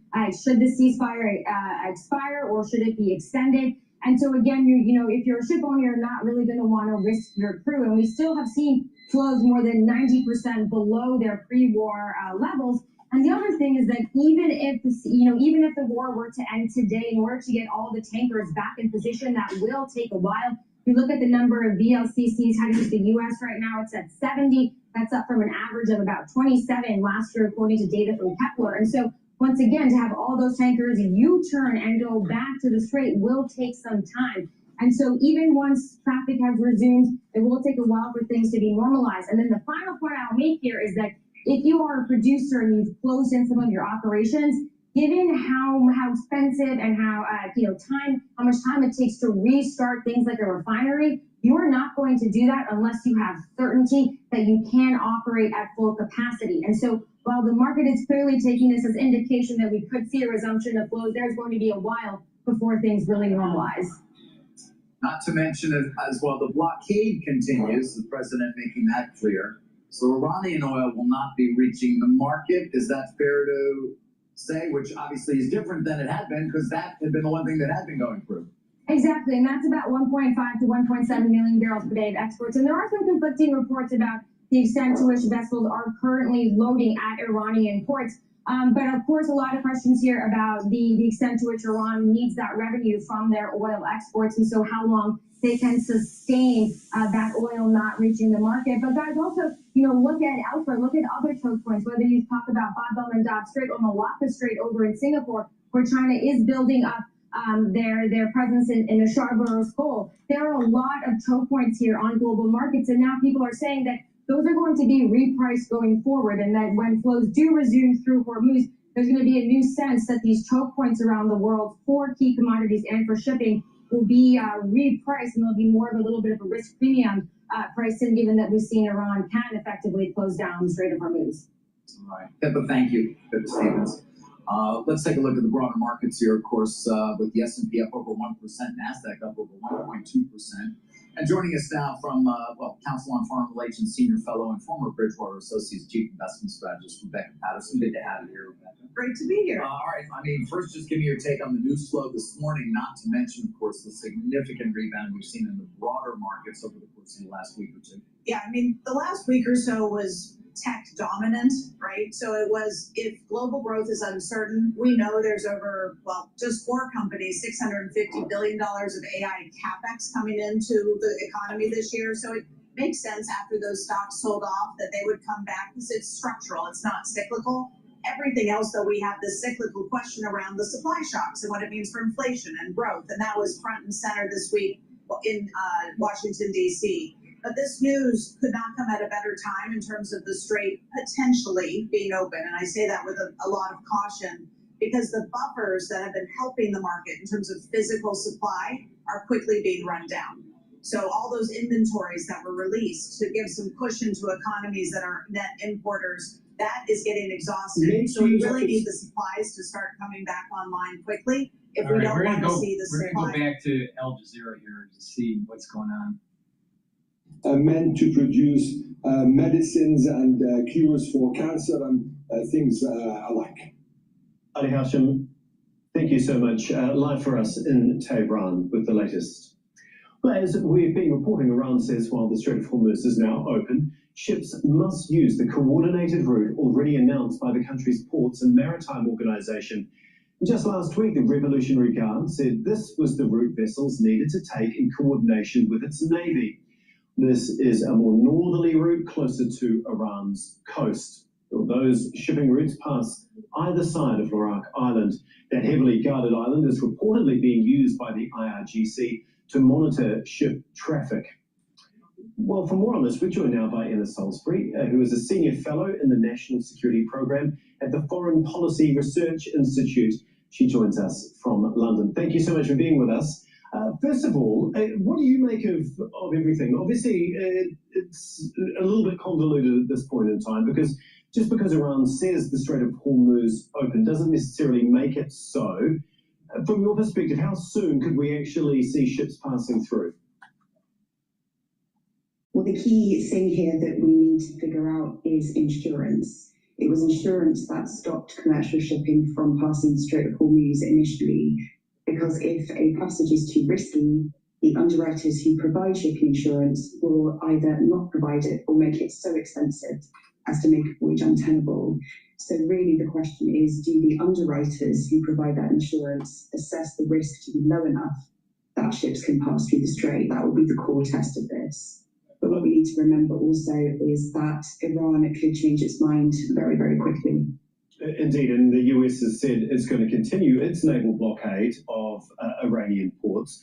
Can you just run us through exactly what has to happen from the insurance company's point of view, or the shipping company's point of view, before we see that first ship go through? So first you have to have a guarantee that the ship is going to make it through the strait. So that would mean that there is no way that the Iranians can prevent them by charging a toll or something similar to that. Secondly, you would have to be feeling assured that the ship is not going to hit a naval mine in the strait. And thirdly, that the Iranians will not hit it with a drone or a missile or something like that. So those are the key risks at the moment to shipping. Given that there is a ceasefire and that Iran has made these assurances, it may well be that the underwriters will take that as enough, but we will see. Yeah, we've just got some information that the German shipping company Hapag-Lloyd will refrain from passing through the Strait of Hormuz while it assesses the recent announcement that the waterway will be open, saying that we are now beginning to assess the new situation as well as the risks involved. How long potentially could all of this take? The problem is that the situation is moving extraordinarily quickly at the moment. Given that we've had this news very out of the blue, obviously those shipping companies are going to need to take some time to assess. But also this is all based on a ceasefire and on negotiations. And a lot of this will depend on how those negotiations go over the next couple of days and whether an actual deal can be reached. Because a lot of these shipping companies probably won't be feeling safe until there is a deal rather than a ceasefire. Yes, and with so much changing almost by the minute at this point in time, it feels like some way off before there's some certainty about exactly what is going to happen. We've obviously heard for weeks now, since the beginning of this war, that regardless of when it is open, the Strait of Hormuz, it is going to take a long, long time for things to ramp up. Can you just talk us through that process for when shipping companies will be able to move through that strait like they were before the war began? So it will depend on where their ships are. There are quite a few ships that are currently stuck in the strait. So they will need to be moved out and their crews refreshed because those crews have been stuck on there for a very long time. A lot of the trade routes that these companies operate have been disrupted. So their voyages are premised on it taking a certain amount of time to get to whichever port they're going to in Bahrain or Kuwait or wherever, and then come back out. Those have all been disrupted. So it will take some time for the kinks to work themselves out in terms of the routes. But once everything is safe and the companies feel confident in doing that, I wouldn't have thought it would take too long to get that back up and running. Yeah, what are some of the economic repercussions for these huge, big shipping companies, and just how much lost revenue has there been so far? So you have to think of several things when working this out. So there is the cost of lost cargoes, there is the cost of lost voyages, so the profit that would have been made on the cargo that you are taking on your voyage, and then there are lost contracts. So it may well be that companies that have committed under a contract to deliver a certain cargo have now broken that contract essentially. So that could also have some economic cost. And there's also the sort of general confidence in the industry. So if companies are still nervous about going through the straits, that economic cost could. Okay, we're going to go to Bloomberg again. For quite some time, but a lot of it is going to be to do with the cargoes themselves and whether those cargoes can be put back to where they should be. Yes, continue, Larry. Right. So if we can just rewind a little bit, they've said that it's open on what's called the coordinated route. That's the route that passes quite by the Iranian coast. So we're going to have to see the small print of this and see what open actually means, and see whether the ship owners are willing to go through and in what number. It's not going to be a rush for the exits and everything's over. That's not where we're at. It's obviously an encouraging sign, and when you put it in the context of ceasefires and all of those things, there is unquestionably a sense that we're moving in the direction of a kind of a more peacetime environment. But this is not the done deal. This is not the kind of answer to Hormuz fully reopening now. So yes, we can have a lot of ships coming through, and yes, we can get back to a normalized situation, but we're not there now.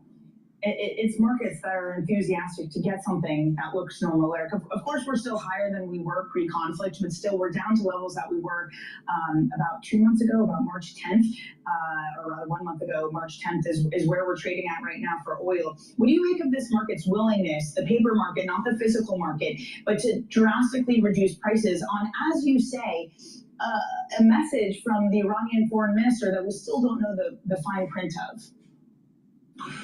I think it's an interesting move, and again, I think there is just this sense that this is a direction we're going in, and this is a kind of a confirmatory message. But this word, coordinated route, if you look at what Iran has previously said publicly, they talked about this coordinated route, and they've said you have to speak to Iranian authorities if you want to sail through. So a lot of owners don't really fancy kind of getting into regular dialogue with the Iran Revolutionary Guard or the Iranian kind of military in order to go through. So for those guys, they may still be more cautious. And what is certain is that they'll all be watching what each other does, who's going to be the first one to go, how does that get treated, what insurance is available. This has just come out of the blue. The insurance industry can't just kind of price this risk overnight. They've got to work out what happens for the first vessels that they do allow to go through. So there's a lot that needs to happen before we get to a kind of a normalized shipping route. And again, this is a ceasefire. This isn't kind of permanent peace. This is a ceasefire. Right, and who knows how long that's going to last, with Israeli Prime Minister Benjamin Netanyahu asserting that the job is not done with Hezbollah. Alaric, it's a point very well taken on this route and the fact that you need IRGC coordination for it. If this is how it unfolds, if you do have vessels going through this specific corridor through coordination with the IRGC, does that not just cement that the Strait of Hormuz is indeed controlled by Iran? Is this something that American allies will be okay with? Again, that's an if. We don't know that all of the owners are perfectly happy to coordinate with Iran on transits. The US has said it doesn't want that to happen. And we need to see how that plays out in practice. It is an if it does happen, if there is widespread use of the Iranian route, and people accept that Iran has to have a heavy involvement in transits, then yes, but that's not a proven case yet. That may happen, it may not. At the same time, we are getting headlines coming from European world leaders, from Friedrich Merz to Keir Starmer to Macron, talking about the need to reopen the Strait of Hormuz. And Trump also posting on Truth Social saying that NATO has called asking if we need help on the Strait of Hormuz, that he received a call and saying that they should stay away unless they want ships with oil. Again, emphasizing, saying I told them to stay away. Alaric, what do we know about efforts from other nations, from NATO, from the Europeans, to try to do something that would allow them to travel through the Strait of Hormuz? I think if you look back at when they were making a lot of noises about going through or helping to secure Hormuz, what they actually said was they'd be willing to do it in a more peaceful environment. And we aren't at that peaceful environment yet. To get the main Hormuz shipping route going, it may need to be demined. And those are kind of jobs that could get done in a peacetime environment or a more peaceful environment, let's say. And that's what really I think the offer from the Western governments or the non-American governments is, to help when they feel that the situation is more secure. They don't want to kind of be patrolling in an area that Iran is kind of routinely attacking. They want to do it when they feel like there is a more negotiated and confident sort of peace environment. Alaric, it seems that maybe the president is listening to you, because literally right as you said that, this coming from the president on Truth Social, Iran, with the help of the USA, has removed or is removing all sea mines. So how big of a difference would that make? Just to emphasize the point you just made, Alaric, if that is indeed the truth, how far does that go to reopening the Strait of Hormuz and giving ships the comfort to traverse it? There's been so much said about mines, whether they are, whether they aren't, when they're being put in, or you know, exactly where they are, all of those kind of things. All we know is that the kind of old route, the traditional and normal route, has been avoided. If they demine it, and if there is full confidence, there is still the question of what Iran is supportive of. Will they allow people to use the old route without coordination with Iran? A lot of owners, or several owners, have said to us they don't want to coordinate with Iran. They want freedom of navigation to be freedom of navigation, and just to be able to go through as they normally would. And all of these things need to be worked out in time. It's very possible that if we keep going towards peace, these things can happen, but we're not there yet. Alaric, thank you so much for joining us. That's Bloomberg's Alaric Nightingale. And for more on the latest on the Iran war, you can head to our blog, type TLiveGo on your terminal. Still ahead, we're also tracking airline stocks moving, one of the biggest sector gainers of the SP 500. All right, I'm going to switch over to a clip by Associated Press about Steve Bannon at Semaphore World Economy 2026 Summit. But before we do that and listen to Steve Bannon, please go to my store, the-studio-reykjavik.com, and get the vitamin C and magnesium. This will help boost up your immune system, help with your skin, and help with your brain function. Super important. Also, ashwagandha root helps to control cortisol levels and blood glucose levels, brings down inflammation and boosts up your immune system, and helps with your cardiovascular system. Now, by improving your cardiovascular system, you're also improving the blood flow to your brain, so you're helping with brain function. In addition, by bringing down inflammation, you're helping with brain function. So please go to my store, the-studio-reykjavik.com, stack the vitamin C and magnesium and the ashwagandha root, help with your brain, help with your skin, help with your immune system, help with your cardiovascular health. Please go to my store, the-studio-reykjavik.com. If you spend $100 or more, you get a free gift until supplies last.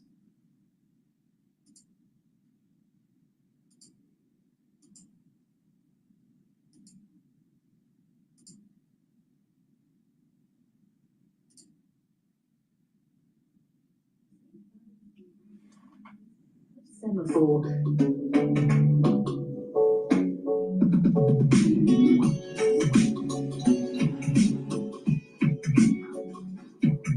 Look at that.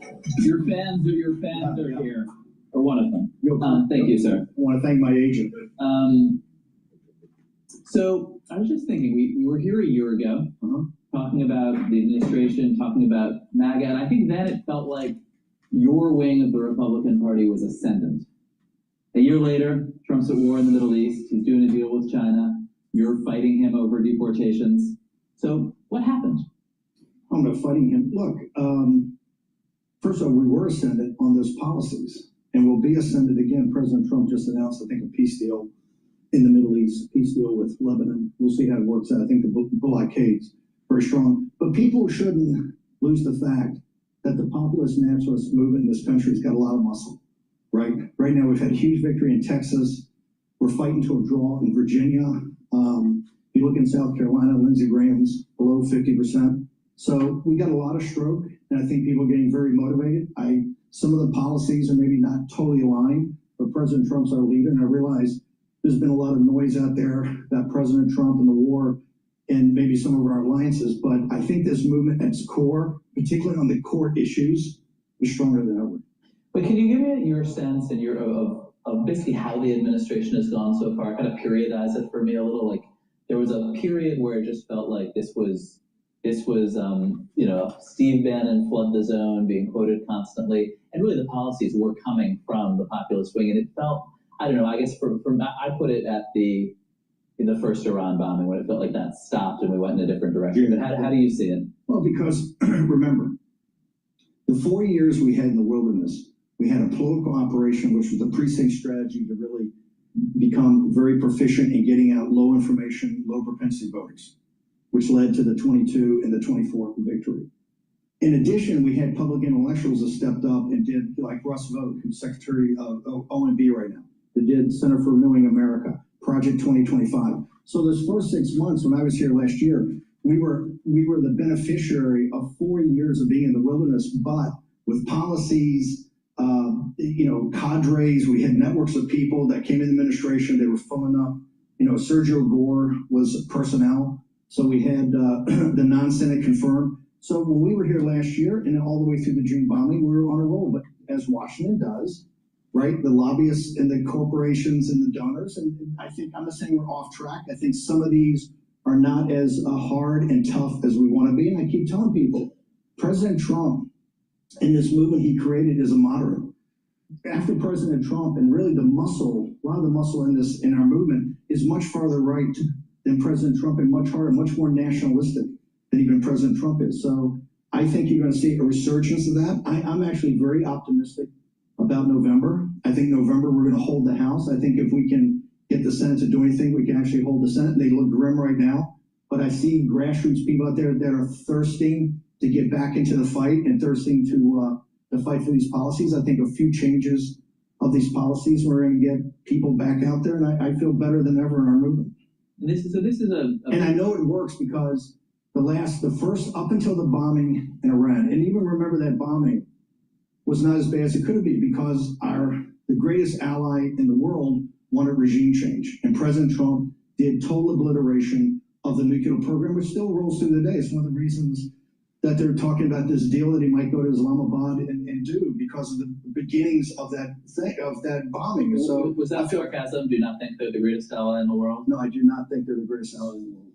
In fact, I think the only worst allies you could have are the Arab allies we've got in the Gulf. I think I think Qatar, Saudi Arabia, UAE, I don't think any of them are any good, right? They're double dealing us all the time. Right now, I think the strategy is perfect with the blockade. As soon as we get this sorted out with the Chinese Communist Party, I keep saying it, the Middle East is a sideshow and Israel's a sideshow to a sideshow. We've got to pull back. We have to pull back the hemispheric defense. The Central Pacific as the strategic pivot, like Mackinder said, the Eurasian landmass, the heartland is the pivot for Eurasia. The pivot for the United States is that vast Pacific, as the giants in the 19th century knew. So I think we pull back here, and this is how we control the world, is through hemispheric defense and controlling the Pacific. We're a Pacific nation, but no, I think we got to get out of the Middle East. I think our Arab allies are terrible, and I think Israel shows you that they go their own way every time.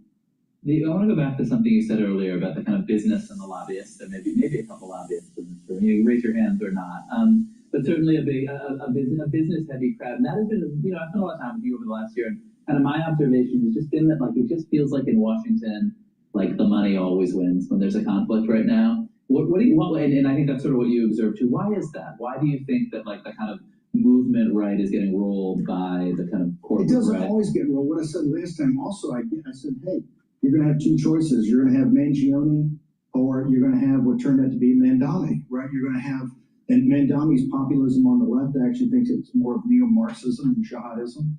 But but it's very effective. What they've done is copied us on how to get out the vote. The Working Family Party and DSA down in Texas, where they won some big state elections. These people are just like us. They get out and get low propensity voters. You should not discount them. They're very, very tough. But when we say the money wins, what I tell the money, you're only digging yourselves into a deeper hole. Because right now we're heading to, I think, crisis after crisis. And you see this in this country with the information state, particularly what's happening with AI. If you look at young people, young men of, Hispanic, Black, white right now, they're getting more and more, either some to the left, but a lot to the right.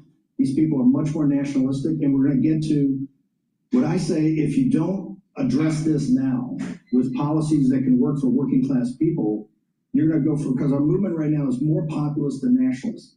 It's going to get to be more nationalist. And after that, you're going to become ultra-nationalist. And when I say ultra-nationalist, that means foreign capital out, foreigners out. It's going to be tough. So we've got to solve these problems today. And I think when you said this a year ago, like you got a choice between Steve Bannon and Luigi Mangione, I think people were kind of like pretty freaked out. They didn't know which one to choose, right? I think people in Washington right now are much less worried that that's going to be the choice. And I wonder, and you say you think Republicans are gonna take the House. That's a very, if you bet on that on Cal Shear politics, You said, look at John Cornyn. John Cornyn spent $80 million to $100 million, the same old playbook to destroy Ken Paxton. We went down to Texas with Bert Fillers and Glenn Beck in January. We had a proposition on the ballot. We put a proposition on to galvanize people. That was to prohibit Sharia law in the state of Texas. Also to have, that's funny? Is that funny? Okay, fine. You're gonna see how funny it is. We're prohibiting Sharia law in Texas, and we're gonna shut down a lot of this nonsense that's going on. The next thing we're going to shut down is H-1B visas.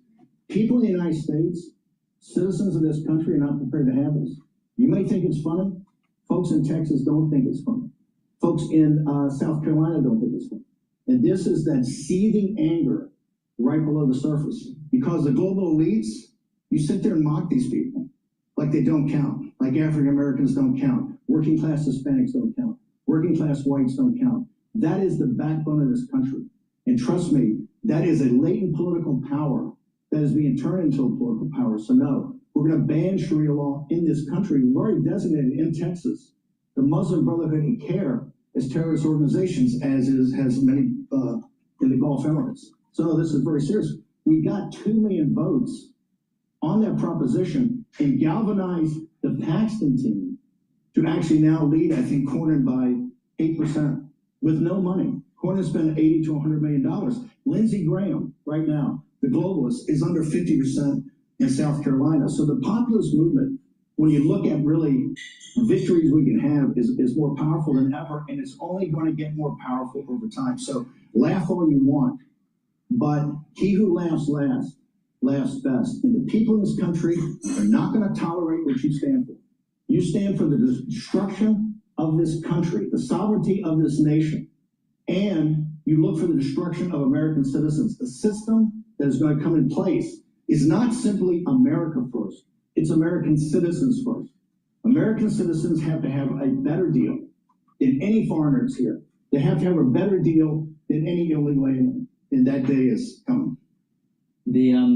I think a lot of your fights have been inside the right, the ones that you're talking about, I mean, the Texas primary, but you also have some sort of, I think, are building some unusual coalitions, and I'm specifically thinking about AI. I'm David Lichtenstein. I founded Lightstone in 1986. What are you kind of hearing and feeling from the base about artificial intelligence and about the big AI companies? The American people have turned off about it. Look what happened in New Mexico. Well, first off, You talk about populism. Look at what's happened in the trial yesterday with Live Nation. First time in 45 years at a jury trial, the little guy stood up and said, "You're an illegal monopoly, you have to be broken up." Look what happened in New Mexico with Meta. It was a 4 or 5 week trial that took an hour to determine, and in Los Angeles, where the little guy gets a voice and a vote. He votes against everything you guys stand for, and particularly these out of control AI companies. Right now, we stopped the amnesty bill preemption in the big beautiful bill. We stopped it again in the NDAA, the must pass. The White House came out with their framework. I think that's already shattered. David Sachs essentially relieved for cause for not delivering. And this is a coalition of the left and the right. And quite frankly, the right is now just starting to stand, not the leaders of the right, but people in these states. Ron DeSantis, very smart person, yesterday said, "I'm calling a special session to bring people back to essentially decelerate artificial intelligence." They can't use the excuse we've had a Sputnik moment and it's the Chinese Communist Party. That's a fear. We cut the chips off. I don't care what NVIDIA wants to do. Just cut off that. Why are people upset about AI? Because first off, the damage it's doing to kids, what it's doing to the country, what it's doing to jobs, but most importantly, it's like mythos. When we had nuclear power, right? You remember from the Oppenheimer movie, you had the Atomic Energy Commission. You had some sort of at least modicum of a regulatory apparatus. These oligarchs want absolutely no control. They are radical accelerationists. And we know now from mythos that they're the first guys to say, "Hey, look, this thing is out of control. We can't." Earlier in this broadcast, I mentioned that there needs to be regulation with AI. AI is getting to a point where you release the demon out of the box, and now people's bank accounts are at risk, companies' databases are at risk, your medical information is at risk, all this stuff because they're creating things that they shouldn't be creating. And the only reason why is because they want to make ungodly amounts of money and have their stock market go up, or when they issue an IPO, it's going to be to the moon and all this stuff. So there's this gigantic wealth transfer. And because of this gigantic wealth transfer to these oligarchs that Stephen Bannon is talking about, there's going to be animosity. And this animosity is going to ferment. And all of a sudden, it's going to get to a point where if the middle class is not getting a stake in a growing economy, then we may actually see the middle class go after the aristocracy. Very similar to something like maybe the French Revolution. But we can't be making things like AI systems that could disrupt people's livelihoods, people's banking systems and the financial industry and the medical industry, and cause all this havoc and truncate jobs and not think that there's going to be some sort of backlash. We need to regulate this now. Now, AI needs to be regulated. These companies should not be able to issue out code that could cause havoc to the system, our social system. And if they do, they should be held accountable and be charged for cyber crimes and all this stuff. Right? They're opening up the door for cyber crimes. They're opening up the door for people to lose their livelihood. There needs to be means to regulate them, to prevent it. And if they release a code that causes systemic risk within the society, they should be able to be sued.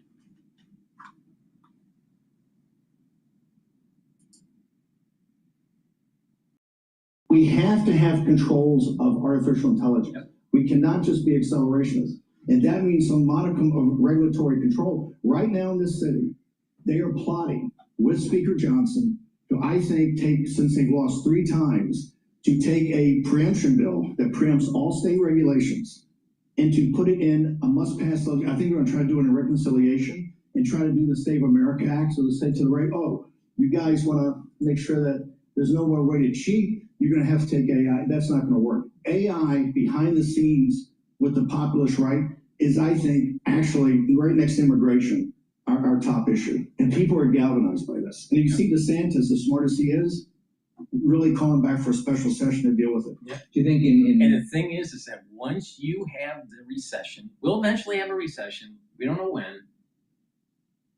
I'm actually going to be reading a book by Dr. Goodspeed, who I have met. And he just released a book about why recessions happen, all right?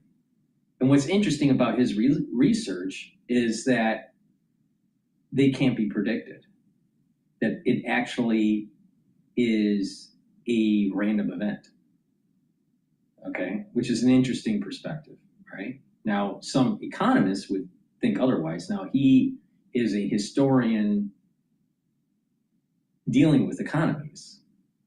So he's more like Neil Ferguson, but I'll give you my take on his book when I read it, but I did see a lecture that he spoke about recessions in the economy and all this.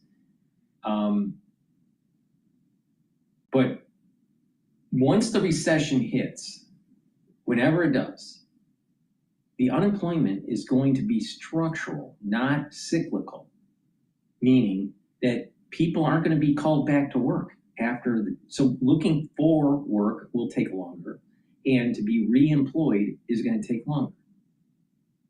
When that happens, what Stephen Bannon is predicting is going to take place.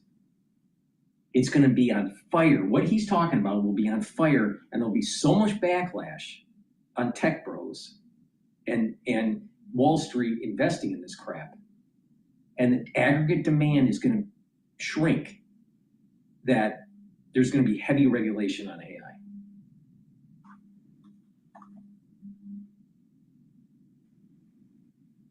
I think AI should be regulated. Now, should it be regulated at the federal level? Yes.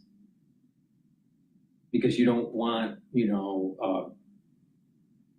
patchwork of regulatory frameworks across the nation based on different states.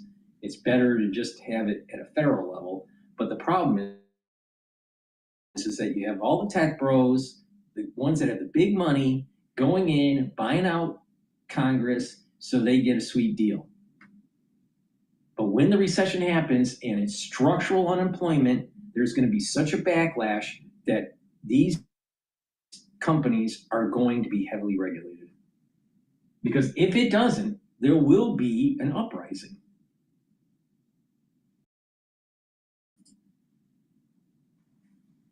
Anthropic's conflict with the Department of War, do you think Anthropic had it right? I think Anthropic had it right. I think Anthropic, it's very, very complicated. I really respect Pete Hegseth. We were the leaders of getting Pete confirmed our show. I have tremendous respect for them over there. But I think in this situation, right, it's almost too dangerous. And I think we have to then have it coming together about it. That's why you need a sort of atomic energy commission. You need some sort of modicum of regulatory, not just about the kids, the chat GPTs and the suicides, that's bad enough, it's terrible. Not just about our copyright holders pay for that, but the central thing is what is happening in the weapons lab with AI. We have no earthly idea. Mythos Review just gets dropped on you. You have no earthly idea. The AI, the problem here is that there's an existential threat in terms of finding vulnerabilities of our key infrastructure, banking, energy sector. Hackers can use this stuff. Okay, so there's that problem. Then you also have the problem of AI being used in terms of weapon systems and weapon development, especially in biologics and in chemical warfare. Very low barriers of entry now. So it's becoming an existential threat. So it has to be regulated. It has to be. And I think Bannon isn't speaking in hyperbole. AI development can be as existential threat as nuclear energy.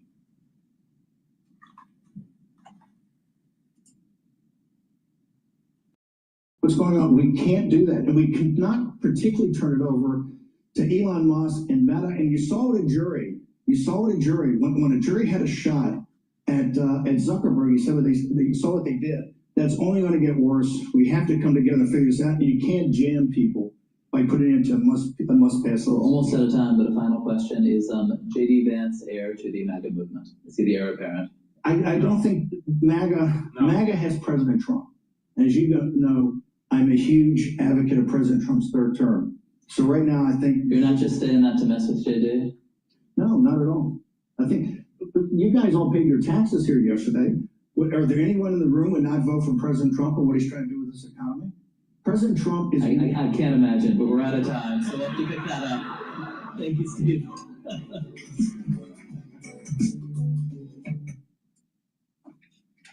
Please go to my store, the-studio-reykjavik.com, and get the digestive enzyme complex. This will help to reduce the load on your pancreas. Super important. You need good pancreatic health. You don't want to be a Steve Jobs, all right? Digestive enzyme complex will help to digest proteins, carbohydrates, and lipids. And when you are reducing that load on your pancreas and you have the enzymes to break up your food, you're going to have better digestion and you'll be able to absorb your nutrients better. Super important. So please go to my store and get the digestive enzyme complex. In addition, olive leaf extract brings down inflammation, and what it does is it'll also help to control your lipid profile.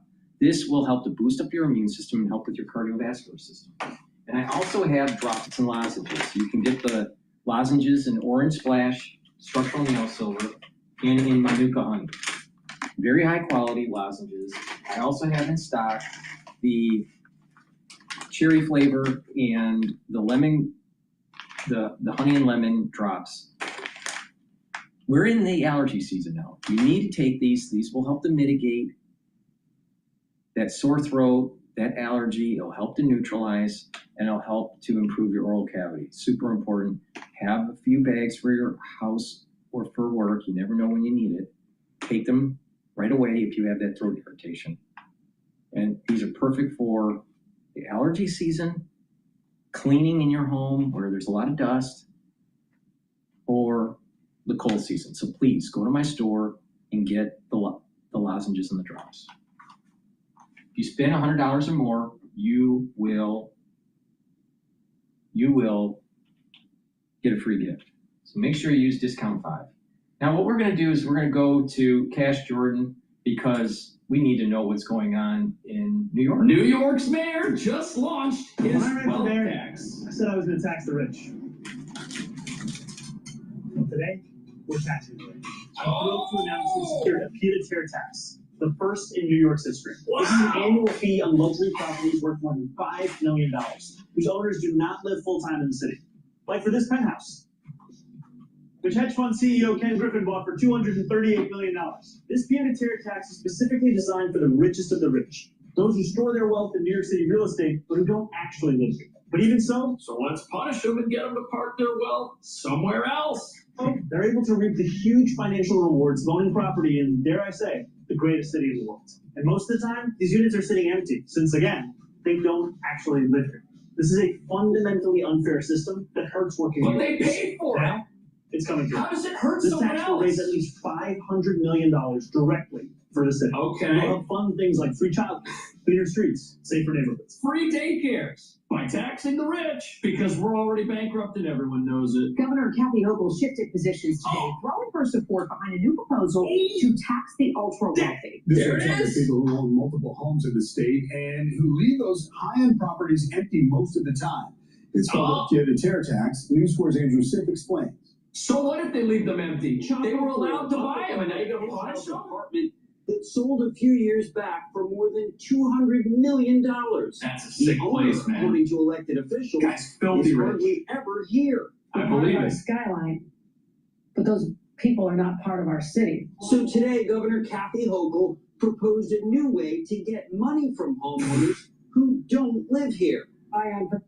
Imagine being able to build anything just by thinking about it. Meet Base 44, a complete AI creation platform. Who don't live Now here. think about this whole Base 44 and vibe coding and all that. Maybe we should like step back and like go, why do you need more apps? Why do you need to make these things? Stop overcomplicating your business. We need to go back to simplistic, more minimalism type lifestyle. We don't have to be over-teched. We don't need thousands of different apps to try to automate processes at work and all this stuff. Do you really need that? People need to do their job and stop being so fucking lazy. But the thing is, do you need to over-tech your life? Absolutely not. An Apple Watch is actually terrible for you, especially if you have the hepatic feature connected. You'll be always in sympathetic mode and have high cortisol levels, which will erode your tissues and hurt your organ systems and age you faster. Yes, the Apple Watch with constant notification and hepatic sensing will lead to making you age faster. Do we really need that bullshit? No, we don't. But you're marketed to believe you need it. Do we really need all this AI? No, we don't. And what's going to happen is there's going to be a lot of people that build up apps for their company, try to build up an app for maybe building up a business, a new business model or whatever, and then all of a sudden it'll plateau out and people will go to the next new thing. It wasn't that long ago everyone was told, be a coder, you'll be fine. And then it wasn't that long ago that people said, be a data analyst and you'll be fine. And then now they're saying, be a prompter and work with AI to build these scripts and apps. In 2 years, 3 years, people will move on to another thing. But the problem is that big companies like OpenAI, Anthropic, Palantir, they're creating things that can cause systemic risk, that can affect the banking industry, that can affect the medical industry, it can affect our energy sector. And these systems can be used for nefarious purposes like making weapons. So, is our life really better with AI? Not so much, especially when there's structural unemployment that's coming around the corner after the next recession. Proposing a common sense surcharge on high value second homes in New York City. She called it a surcharge, but Mayor Mamdani called it a tax. He's right. This is a tax He's on being properties worth honest. more than $5 million that are owned by people who do not reside in New York City. Both leaders supporting the new Okay, this is my problem with this whole thing. The argument is that this hurts housing costs for average New Yorkers. Look on the screen here. How many average New Yorkers are gonna fit inside that place? Are they gonna, turn it into a bunch of studio and one-bedroom apartments that cost $1,000 a month? That was never gonna happen here. And you have an entire industry that exists in New York for both luxury homes and affordable private homes. And New York punishes people that are involved in each market. The landlords that have the affordable homes, they're punished because they can't build enough of them. And here we have a luxury home and there's only one allowed to be built because of where it's situated. And now this person's gonna get punished too. All we're doing here is punishing success, yet we don't think it's gonna run away. And so for all of the discussion of the imagined exodus that would take place were we to tax the wealthiest workers by the appropriate amount. I say imagined because before I was a mayor, I was a state legislator and I was part of an effort to increase taxes on millionaires at that time. We were told the same thing then. And what we find now is that we have more millionaires today than we did at that time, even after having passed that. Oh, so according to the new socialist mayor, the more you tax the millionaires, the more of them magically appear somehow. 13,000 mainly high-rise condos, each worth more than $5 million, and owned by people who live outside the city full-time. Often these are investment properties or rarely used second homes, no one's primary residence. The governor has resisted until now Mayor Zohran Mamdani's call to increase taxes on the income of millionaires and corporations, citing concerns that the wealthy tax base would flee New York. So we asked if this now opens the door to other taxes in the state's overdue budget. Of course it does. 100% it does. This is how they all start. We're going to tax the richest of the rich only for right now, and then it might change in the future. Will there be any additional taxes when we finally do see a state budget sooner than later? As I've said, I'm clearly not entertaining income taxes or corporate taxes. Governor, I hear you leaving the door open for anything else that's not a corporate tax and not an income tax. I'm simply saying I'm not negotiating the budget in front of anybody on this one. Speaking.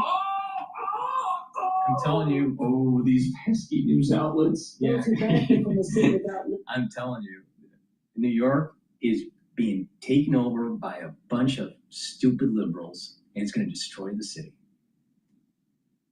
The way to save New York is to cut services. The way to save New York is to stop feeding this idea that New York should be a place for illegal aliens.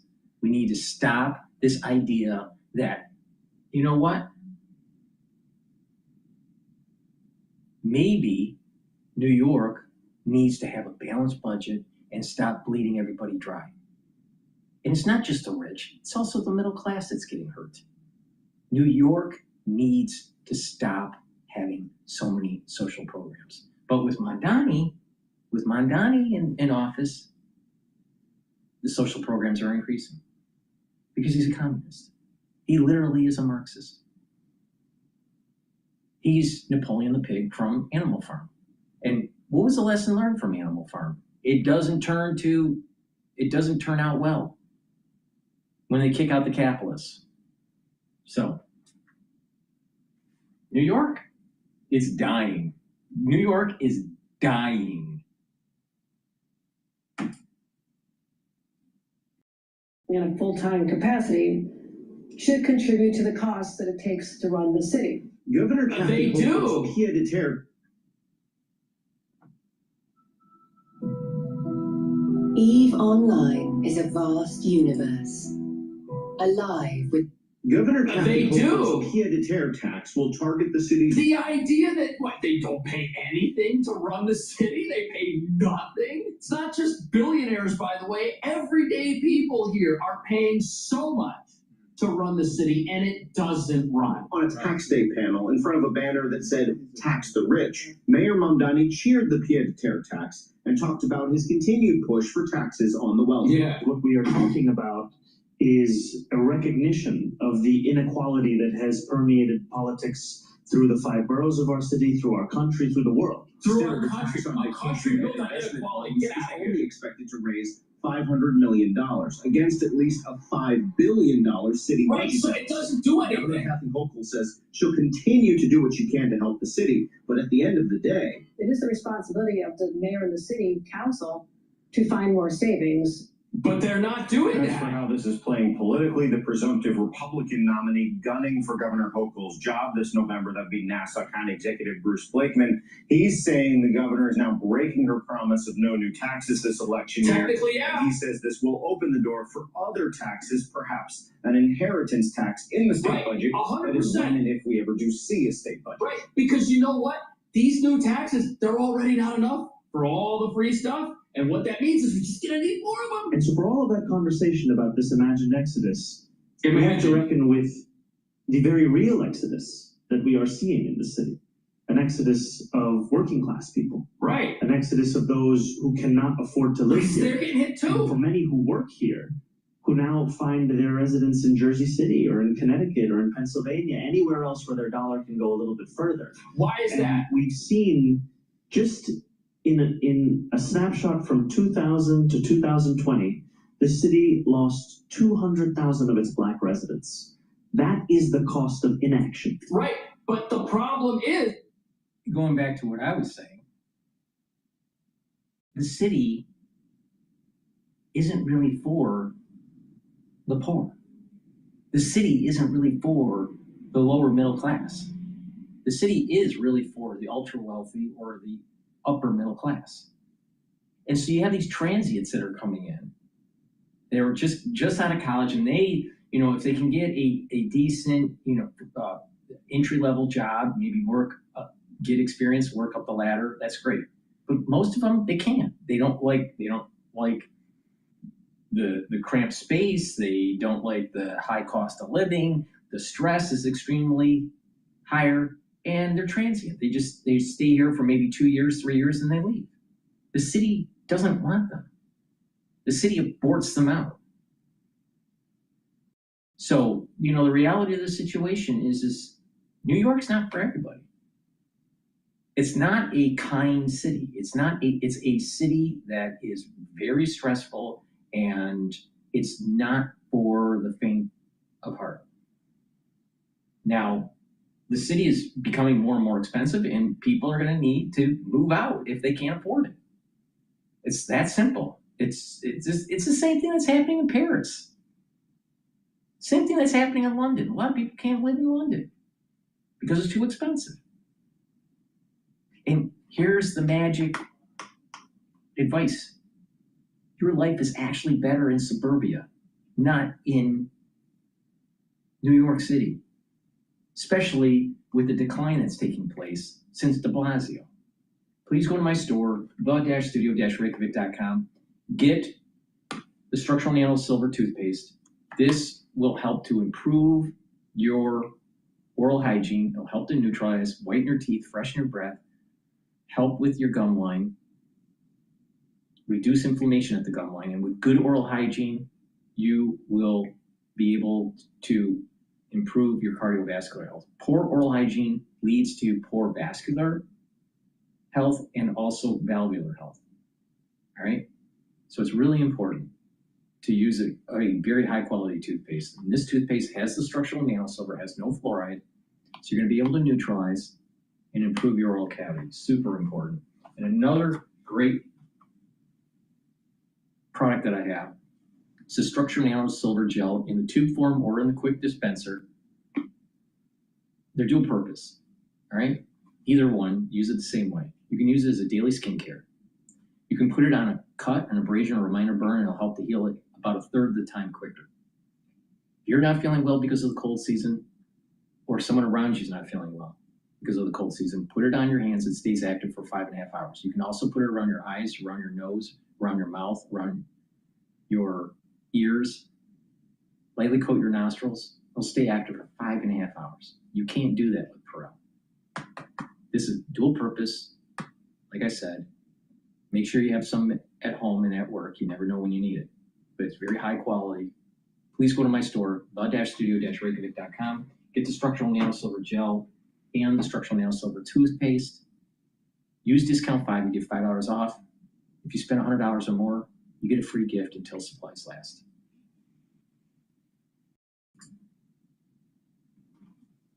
As we've seen, the proposals to fix this situation are just new taxes on the very people the mayor says are leaving because it's unaffordable here. And why is it that a dollar goes further in another state? Why aren't we answering that question? Well, New York City has its own tax. So if you live in New York City, you pay federal income tax, you pay state tax, and then you pay city tax. So there's a whole tax that doesn't even exist here. Plus the state tax is already higher here than it is in New Jersey. So leaving means your dollar goes a lot further, and the rents are $5,000 a pop. Both leaders supporting the new pied-à-terre tax. That's the French term for foot on the ground that typically means a place you own but don't live. Yeah. It's not a new concept. 13,000 homes in New York City. This is how it starts. Valued at $5 million and above. Apartments that are not owner-occupied. Yeah, that'll all change. But Hochul's Republican opponent in this year's governor's race said the new And it'll tax... start with the 5 million not occupied second or third properties. And then all of a sudden they'll go down to 1 million or 750,000 and start charging people that are renting them out. Watch. This is a downward spiral.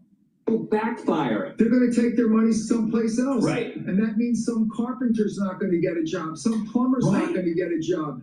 The restaurants in the neighborhood are gonna lose business. Hochul says the extra revenue is needed to help the city close a $5 billion budget gap. Which they refuse to stop spending money in, right? So you got this massive budget with a massive gap. You can either tax your residents to fill that hole, or you can just spend less money on stuff that doesn't matter, on free services for folks that in some cases are in America without permission. Like, why are we doing that? You could save a lot of money if you just said, hey, New York City services are only for people that are in America legally. Right there, you'd probably save $5 billion, but we don't want to do that. We don't even want to think about that. And then there's all the other stuff we waste money on, all the other initiatives and things that go nowhere, like the free grocery stores that we're going to pay $30 million for a free grocery store. One of them is going to cost $30 million, let alone the other four that haven't even been imagined yet. And some New Yorkers seem to That's the sound of an American oil company hard at work. Want to be a part of it? Listen up. Hello, my name is Adam Ferrari, and I'm the CEO of Phoenix Energy. And some New Yorkers seem to embrace the idea of out-of-town owners paying more. I think they should pay taxes to the city of New They York. do. They're using our services. They do. Police department, fire, and walking on our sidewalks. Why shouldn't they pay? Okay, so they already pay. It's not like they're paying nothing right now. These people are already getting hit harder than anybody else. And you got to remember, it starts at the top and then it trickles down to the rest of us. That's why we have an income tax in this country that now affects everybody. At first it was only supposed to affect the very rich. And now we all pay it, don't we? Tax day, baby. Pay your bill because millions on welfare depend on it. We got fraud to pay for, money going to other countries that give us absolutely nothing in return. Oh, and don't forget the $40 million a week that we're still giving to the Taliban as of today. Yeah. The good news is it's less bad this year than it was over the last 4 years. Unless you live in New York. Thanks to promises made, promises kept, through the working families tax cuts, the president has delivered the record refunds to the American people. Yeah, it's better. The average refund this filing season is over $3,400. Yeah, sounds great. And yes, Trump's big, beautiful bill stole less money from us in taxes because, again, tax changes is theft. But don't ever celebrate a tax refund, folks. I would rather under withhold all year and pay at the end of the year, because if you get a tax refund, it's because you gave the government an interest-free loan all year. And this is probably the first time I've ever heard the government say this or understand it, that you and I know how to spend our money better than the government. Right. President Trump and Republicans in Congress have always believed that the American people know how to spend their money better than the government does. Thank you, Caroline. New The best concept. part about this is the government steals more money from you by forcing you to do the work for them. And the average American actually spends 13 hours and almost $300 to file their taxes. I mean, think about what a... And listen, this is federal taxes that he's talking about, yes. But in New York, in New York City, the fact that you've got highest taxes in the entire country certainly doesn't help people live affordably. And the idea that we're going to come in with a whole bunch of affordability initiatives and increase the one thing that hurts all of us, and it's not just on the millionaires. We've tried raising the property taxes. Residents have been upset about that. Every single thing being done in New York to make it more affordable is going to do the exact opposite. And look, living costs here are about to go way up. Watch. It's crazy. Wednesday, thousands of the city's door persons, porters, supers, and handy persons rallied along Park Avenue from 79th Street to several blocks north. They voted for the option to strike come the morning of April 21st if the new contract isn't agreed upon by the time the old one expires April 20th. We've sat at the table 4 times, and we have 5 days until this expiration. We do not have one single agreement on anything of contention. They refuse to move on even the most essential parts of this contract.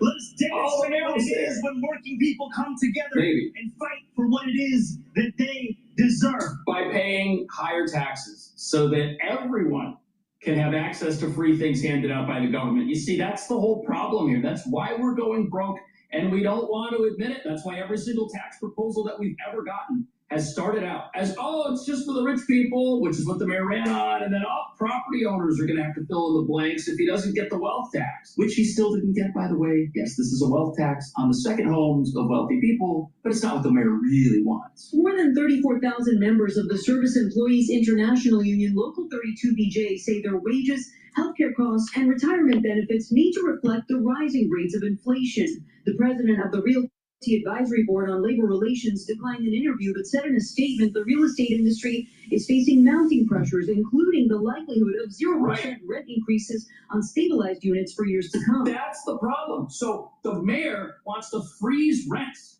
in the city, and this is what they're talking about, 0% increases. So no more rent increases, yet everybody that's unionized and works at these buildings wants the frozen rent, and they want raises to go along with it. This is like the most ludicrous situation I've ever seen. There's just no money for this kind of thing. You have to let the rents go up if you want to give raises to the people that work at the buildings, because those rent stabilized units, they're already underwater. You've already got buildings that are so bad they can't make any money, and they're going bankrupt because they have most of their units with a government regulation that stops them from making money. Meanwhile, if that landlord owns another building, he's got to raise the rents over there to get the money to pay for over here. You see, the whole system is screwed up, and it's the government that's in the way. You know, but there's two things in our city. 2% of the people, we said that before, pay 48% of the taxes in New York City, New York State. And if those people reach the oh crap level or whatever, that's what the president says, oh crap, so I can say that. What happens? They're gonna keep the exodus will keep going on. There is an exodus. We don't want the exodus to go on. Mandami says that this threat of rich people leaving, that is immaculate. That's his word. He basically said they're not gonna leave. Well, you want to know something? Maybe the billionaires won't leave, right? But the rich people will leave. That is the difference. The middle class that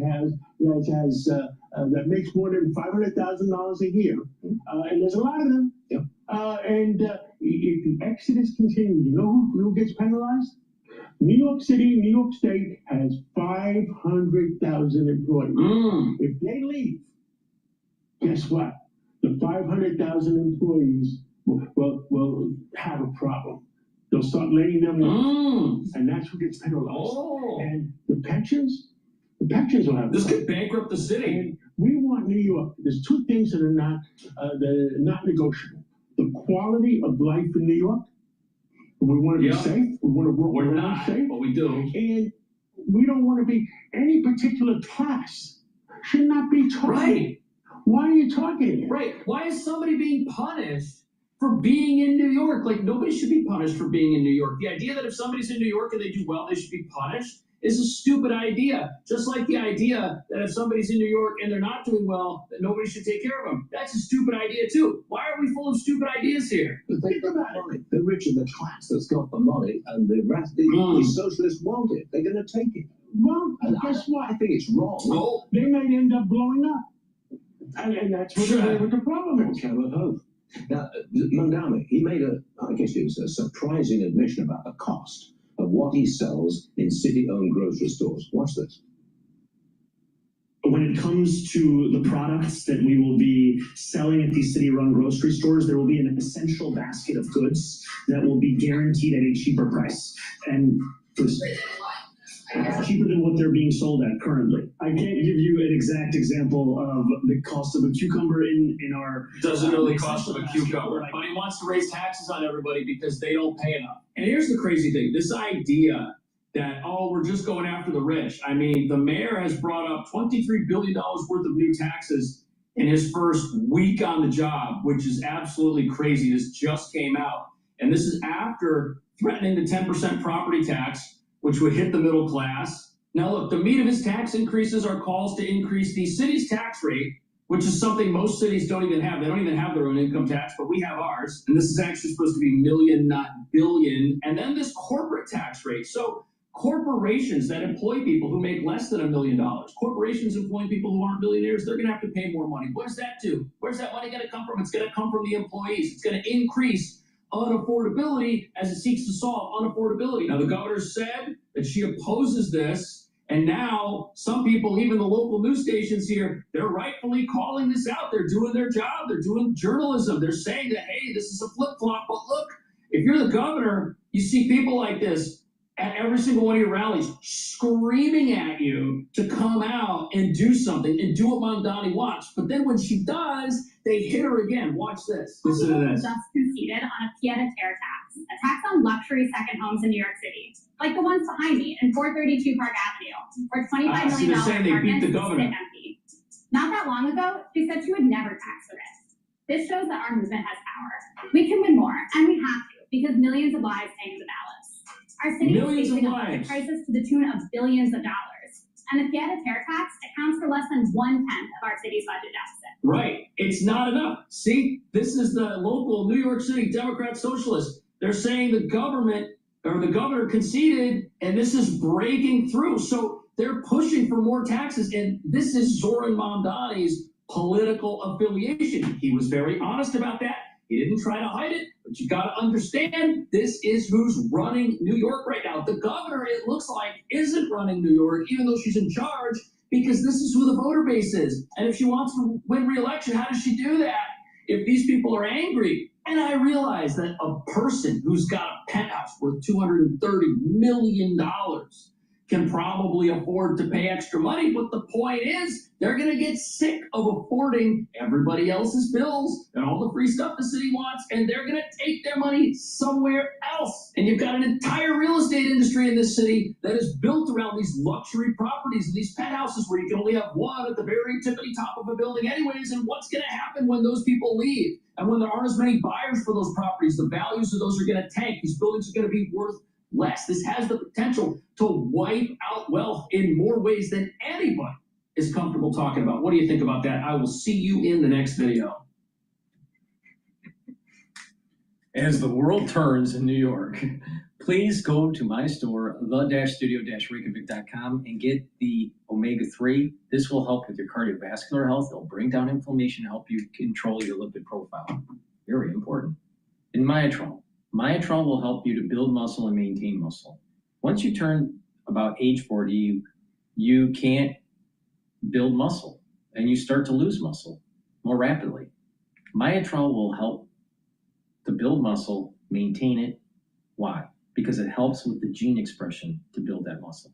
When you get older, you methylate genes, and the gene expression either is non-existent or is radically diminished. That's part of the aging process. But if you follow my advice and you slow down that methylation, you're actually going to have genes that are expressed. Your epigenetics will be expressed like when you were younger. So Myotrol has polyphenols, flavonoids, and lignans.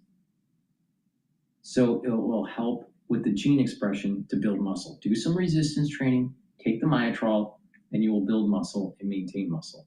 Not only will you benefit by having denser bone and more musculature, but it will also help with brain function. Why? By building muscle, you're increasing your myokines, and myokines are neuroprotective. In addition, your concentrations of BDNF will increase, which is neuroprotective, and help with building up those neural connections. So for better brain function, you need to improve your musculature. But you get other benefits by having more musculature. You're improving your bone density. You can move around more. In addition, when you're improving your musculature, you're improving venous return flow, especially when you're improving your leg muscles. So you're helping with your cardiovascular health. When you improve your back muscles, you're improving your posture. You're going to have better lymphatic flow. So your immune system will be better because of better posture. And your venous return flow to your heart will improve compared to someone that's hunched over all the time. So you get a lot of benefits by building up muscle. So please go to my store, the-studio-reykjavik.com, and get the Myotrol. If you're an athlete, you'll benefit from Myotrol also by getting strength for your sport. I also have a probiotic in veggie cap form, which is in my hand. I also have a powdered version. With a good probiotic, you're improving your gut biome and allowing you to absorb your nutrients.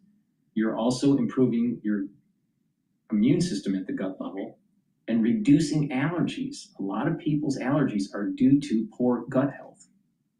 In addition, you'll be able to sleep better. You'll get rid of that brain fog.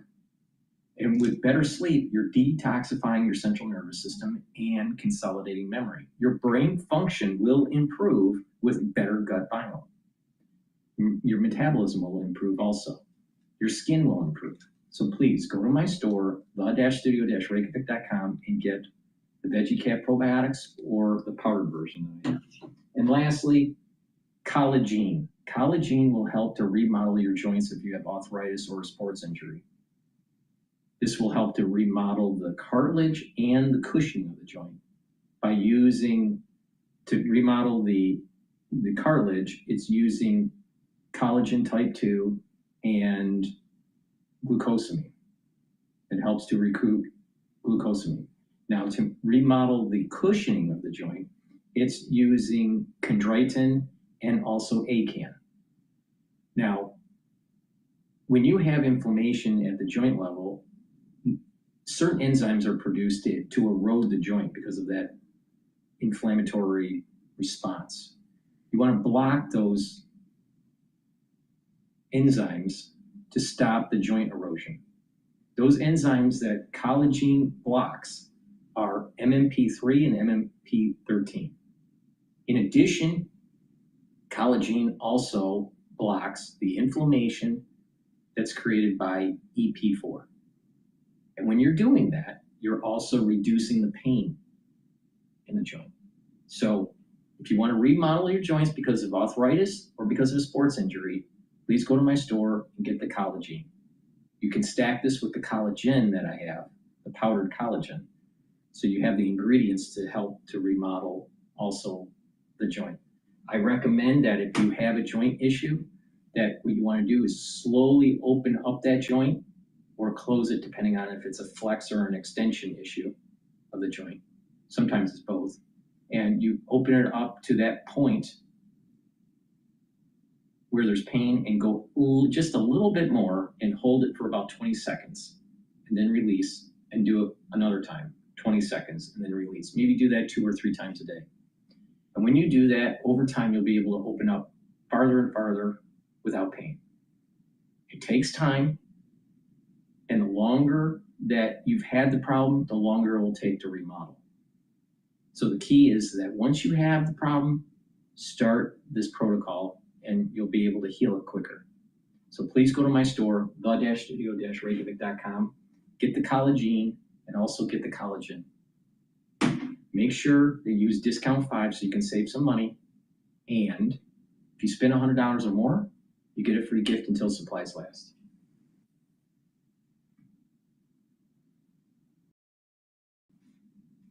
All righty.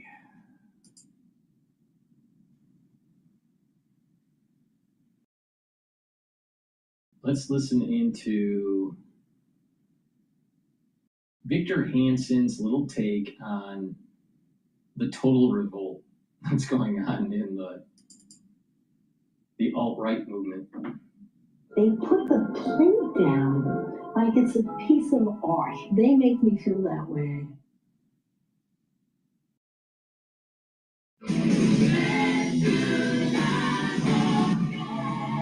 If you'd have told me 20 years ago that I would have done my Broadway debut.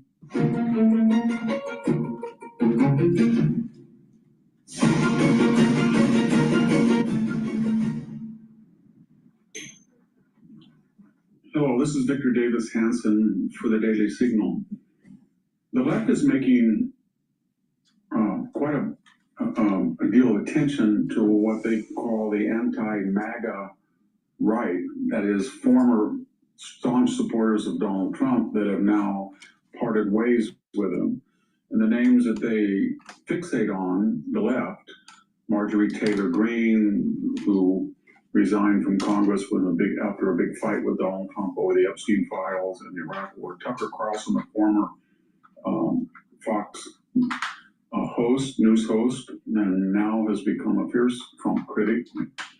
Megyn Kelly, who had a Fox, very successful Fox show herself, and then went to NBC and now has a very successful podcast. And she seems to have parted ways with Donald Trump over the same issues as Marjorie Taylor Greene and Tucker Carlson. Then, of course, Joe Rogan has expressed disappointment. Perhaps he is now not in the MAGA fold. Candace Owens has been a virulent critic. Steve Bannon, I don't know what his status is, but there's a group of people. And then further to the right, of course, there's the Groypers and Nick Fuentes and all those people. But what was their beef? The first thing that seems to really bother them is the current war. I shouldn't say the first thing. The first thing that bothered some of them was the summer 2025 attack by the United States for about 25 hours on the nuclear facilities in Iran. It was a one-off. Tucker Carlson said this was unnecessary. It could lead to World War III. It didn't. It did retard the progression of nuclear acquisition. Then new information came in that they had much more ballistic missiles than had been anticipated, and there may have been other areas where they had stored nuclear material. So then that reopened negotiations this year to remove those peacefully. They didn't work, and so then the United States began at the end of February bombing, and now we're in the 6th week, and they feel that that is a forever war and an endless war. But it's a very funny forever war, isn't it? I mean, if you look at it, there's been tragically 13 Americans killed, but it's not 4,000 or 5,000 as we've seen in Iraq and Afghanistan. 7,000 total, perhaps another 20,000 casualties. It's an air war, almost exclusively an air war, except for the rescue of the pilot. And it's completely asymmetrical. We have destroyed, as people have said, their Navy except for their patrol boats, which I think will be destroyed shortly if they try to interrupt traffic any further in the Strait. We've destroyed their Air Force. We've destroyed their missile defense. We've taken out the first and second tier of the Islamic Republican Guard Corps, the regular army, the theocrats, and even some of the politicians.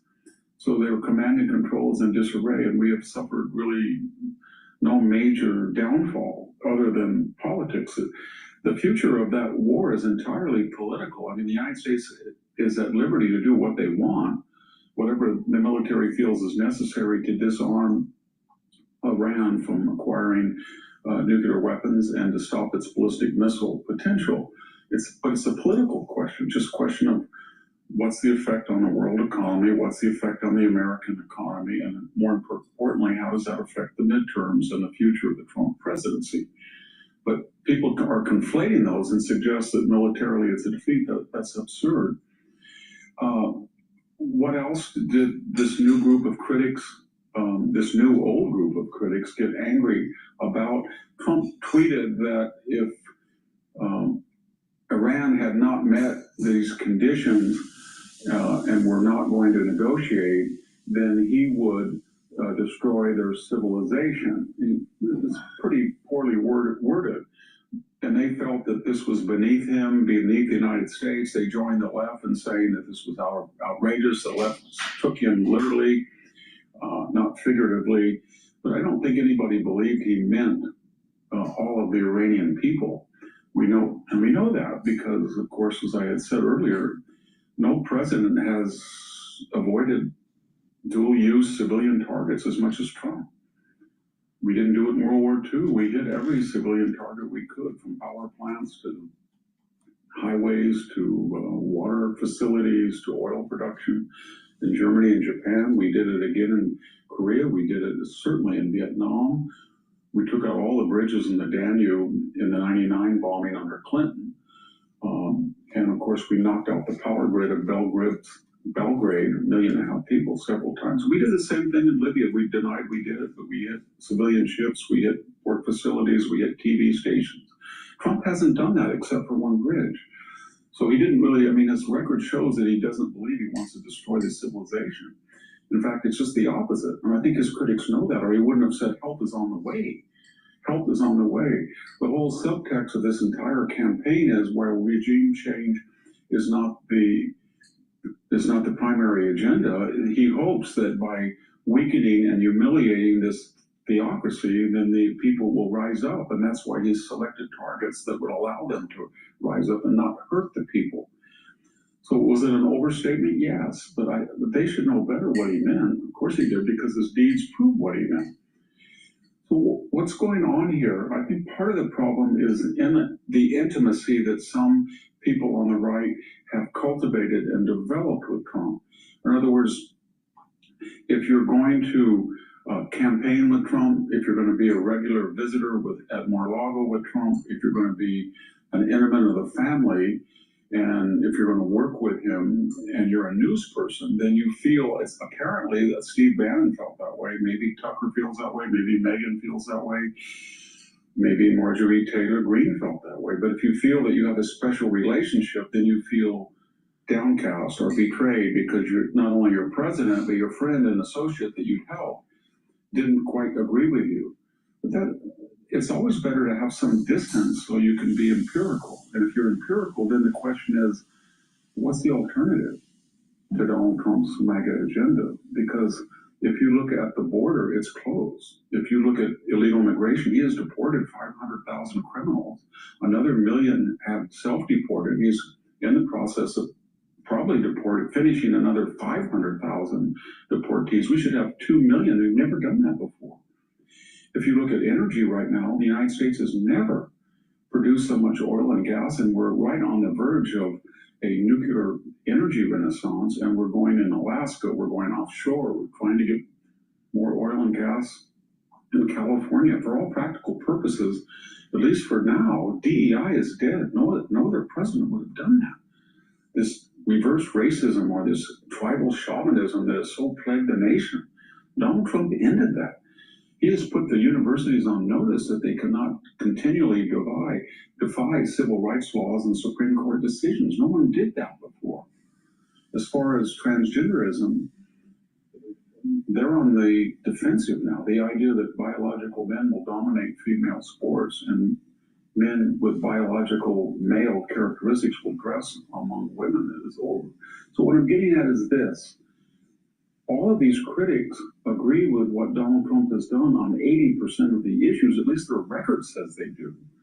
So why, on one particular issue in which you disagree, and it's very doubtful that you can categorize this a forever or endless war. It's much more in the flavor of the Venezuela, the Soleimani, the Baghdadi, the ISIS bombing.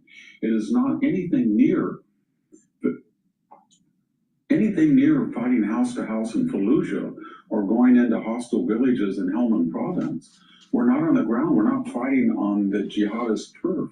We're using our strength, air power, and a distance from to mitigate casualties and inflict greater damage on the theocracy.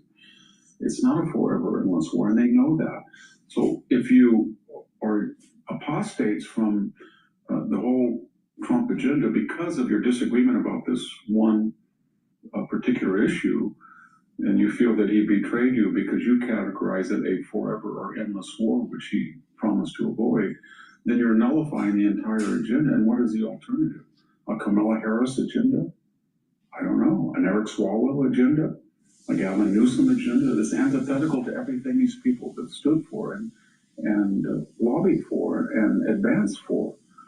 And so if you sit out the midterms, or you figuratively or in your advocacy, if you sit out or you oppose Trump, de facto, whether you know it or not, you're favoring the alternate agenda. And that agenda is something that, at least in your recent positions, that you have adamantly opposed. Thank you very much. This is Victor Davis Hanson for the Daily Signal.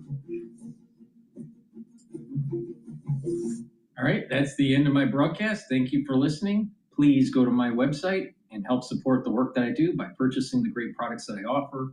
If you pay attention and stack them accordingly, you will slow down the aging process and boost up that immune system and help your other bodily systems. Thank you for listening and have a nice day.